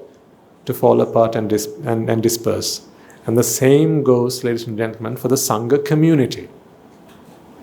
I mean the conventional Sangha, monks and nuns, bhikkhus and bhikkhunis, the conventional Sangha, not the absolute Sangha. Chattari Purusa Yugane Atta Purusa Puggala, that is not the conventional Sangha, that's the absolute Sangha. Once you become a Sotapanna, you can't reverse that process. Once you are, that's it. Because there are no causes that keep you a Sotapanna. In fact, it is the eradication of a certain number of causes that make you a Sotapanna. Does that make sense? Yeah? Once you're an Arahant, you don't have to keep your Arahanthood together. Because it's the eradication of Raga, Dvesha and Moha that makes you an Arahant. So the causes that were there, that kept you from becoming an Arahant, they have now been exterminated. Does that not tell you something? This is good news, by the way. Deep down inside, you are all Arahants. Like the iron that is covered by rust. It is the rust that keeps the iron from showing itself. The defilements is what keeps your Arahanthood, from surfacing itself. This is why the Dhamma is here to uproot ignorance and attachment, and along with that, desire, aversion and delusion. And once that is done, your natural Arahantness surfaces. So you see, I'm not here to make you an Arahant. I can't. I'm here to help you discover the Arahant within you. See, happiness is always yours. I can't give you happiness. I can't make you a Sotapanna. Sotapannaness is within you. I'm here to help you discover that. Once you have begun to understand the Dhamma, you will begin to realize your true nature. You will begin to realize the Nama Rupa Paricheda. You will begin to realize that all there is are the skandhas. Once you realize that, which is what you are, then Sakkaya Ditthi is gone. Vichikicca is gone. Silabhata Paramasa is gone. These are the three hindrances, the cankers that keep you from becoming a Sotapanna. The Sotapannaness is within you. I'm just here to help you discover it. That's it. So, finally, the salt business was not, we can't discredit Devadatta for that, poor Devadatta. That was not his bad doing. I mean, he's still in the 4 great hells for not 1, but 2 heinous sins he committed. So, it's going to take him a very long time to come back and find another Buddha to get his job done. But anyhow, we can't discredit him for that. This was a later turnout of events. So in the second Sanghayana was when the monks got together and then they discussed the Dhamma and the Vinaya, and they decided that there were an unorthodox practice going on, and then there was the orthodox practice, and then they said, no, the carrying a sachet of salt is not allowed or permissible in the Buddha Sasana. So that was just a factual, historical account that I wanted to correct. But what I want you to take from this is the fact that Guru Hamdru is keeping an eye on you. So he insisted that I speak to you today and ensure that I corrected that point. See, it doesn't matter who comes and sits on this seat. For as long as our teachers are out there, they've always got their eyes watching you, ensuring that you are on the right path to Nibbāna. And I'm so glad that I have a teacher who watches out for me to ensure that whatever I preach to you is always the right thing. Because otherwise I have to take the whole risk. What if I had no one to watch over what I say? Then no one to ask. Then in case I say something that is not right, who's there to correct me? Only the Buddha can do that. Because he's the omniscient one. He knows it all. So rest assured, if ever I say something that is incorrect, it generally not tend to be anything to do with the Dhamma. It was a factual, historical event. I don't think I will ever come and preach to you something that factually in the Dhamma to be untrue, because I only share with you what I have understood, and I have already checked and verified that with my teachers. But factual accounts such as that, if I forget something or mispronounce something, then do forgive me, but my teachers will always be there to correct. Doesn't that give you a sense of reassurance? It does to me. Because your lives, ladies and gentlemen, not cats and dogs. Your human lives. We have to ensure that you take the right path to Nibbāna, because you can't attain Arahanthood twice. If you become an Arahant, do it once and do it properly. Become the wrong kind of Arahant, then it's almost impossible to put you back on the right track. Right, let's conclude for today then. All right, let's take a moment then to transfer all the merits that we have all acquired by making offerings to the infinite virtues of the Noble Triple Gem, inviting the Swamin Wahanse to deliver the discourse, preparing these premises so that all four quarters could come along and listen to the Dhamma and practice the noble path and work towards their salvation could be done today.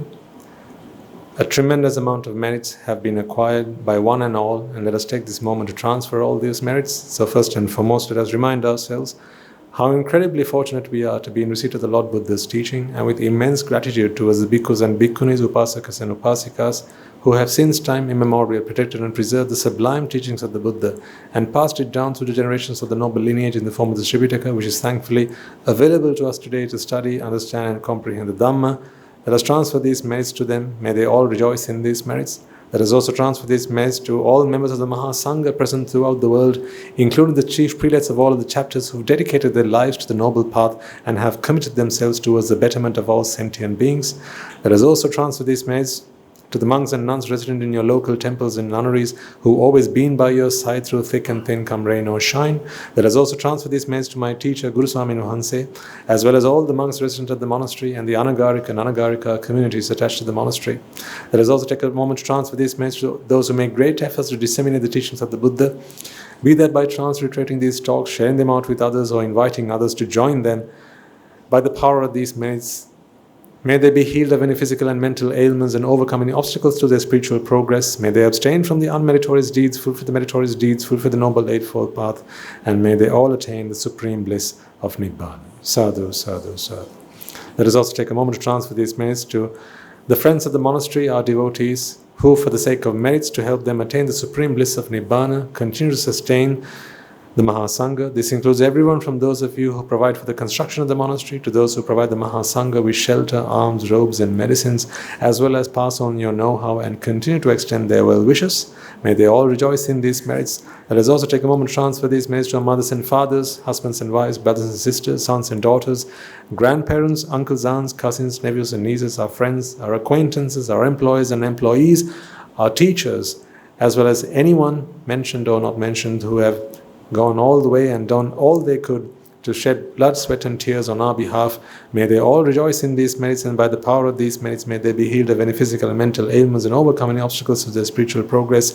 May they abstain from the unmeritorious deeds, fulfill the meritorious deeds, fulfill the noble eightfold path, and may they all attain the supreme bliss of Nibbāna. Sadhu, sadhu, sadhu. Let us also take a moment to transfer these merits to the Devas and Brahmas, spirits and demons, primarily the Sakadeva, as well as all the nameless gods and deities who protect and fulfill the sum of the sasana. Let us take a moment to transfer these merits to our guardian deities who keep a watchful eye over us and keep us out of harm's way. May they all rejoice in these merits, and by the power of these merits may they prosper in divine power and wisdom. May they abstain from the unmeritorious deeds, fulfill the meritorious deeds, fulfill the noble eightfold path, and may they all attain the supreme bliss of Nibbāna. Sadhu, sadhu, sadhu. Let us also take a moment to transfer these merits to those who have passed away in our name, our loved ones, those who have predeceased us, our ancestors, our forefathers. May they all rejoice in these merits.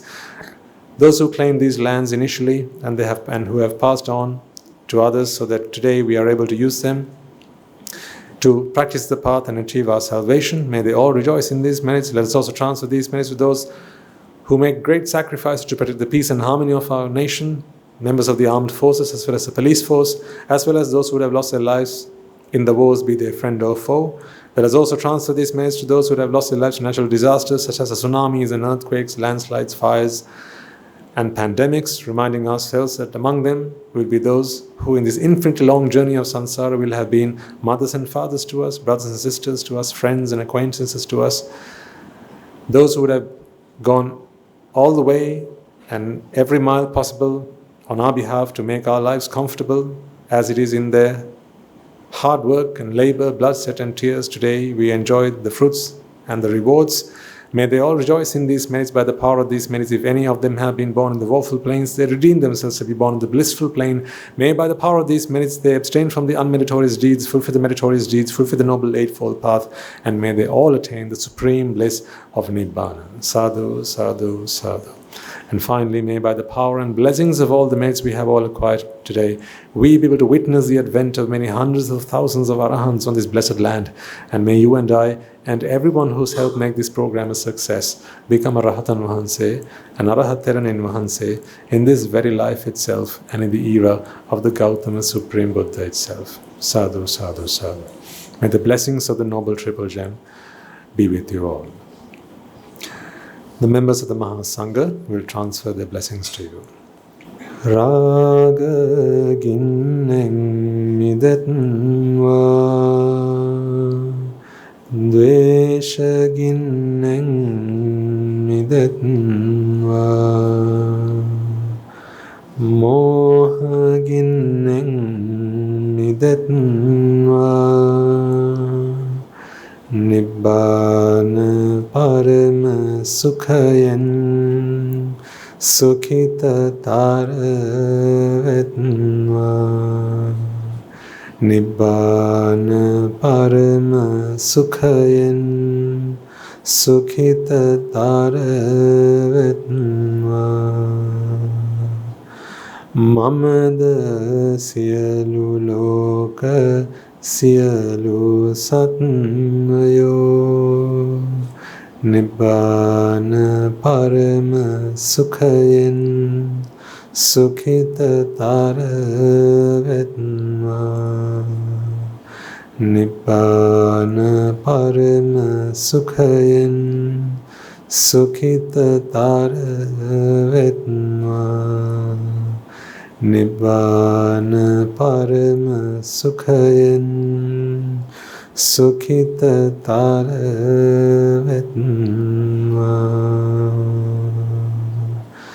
Raga gini niveva, dvesha gini niveva, moha gini niveva, nivan sapa labeva, nivan sapa labeva, nivan sapa labeva. Tundurange suvisi ananta maha guna belen silu loka silu satyoma Nibbāna parama sukhen sukhtitaravetva. Sadhu, sadhu, sadhu.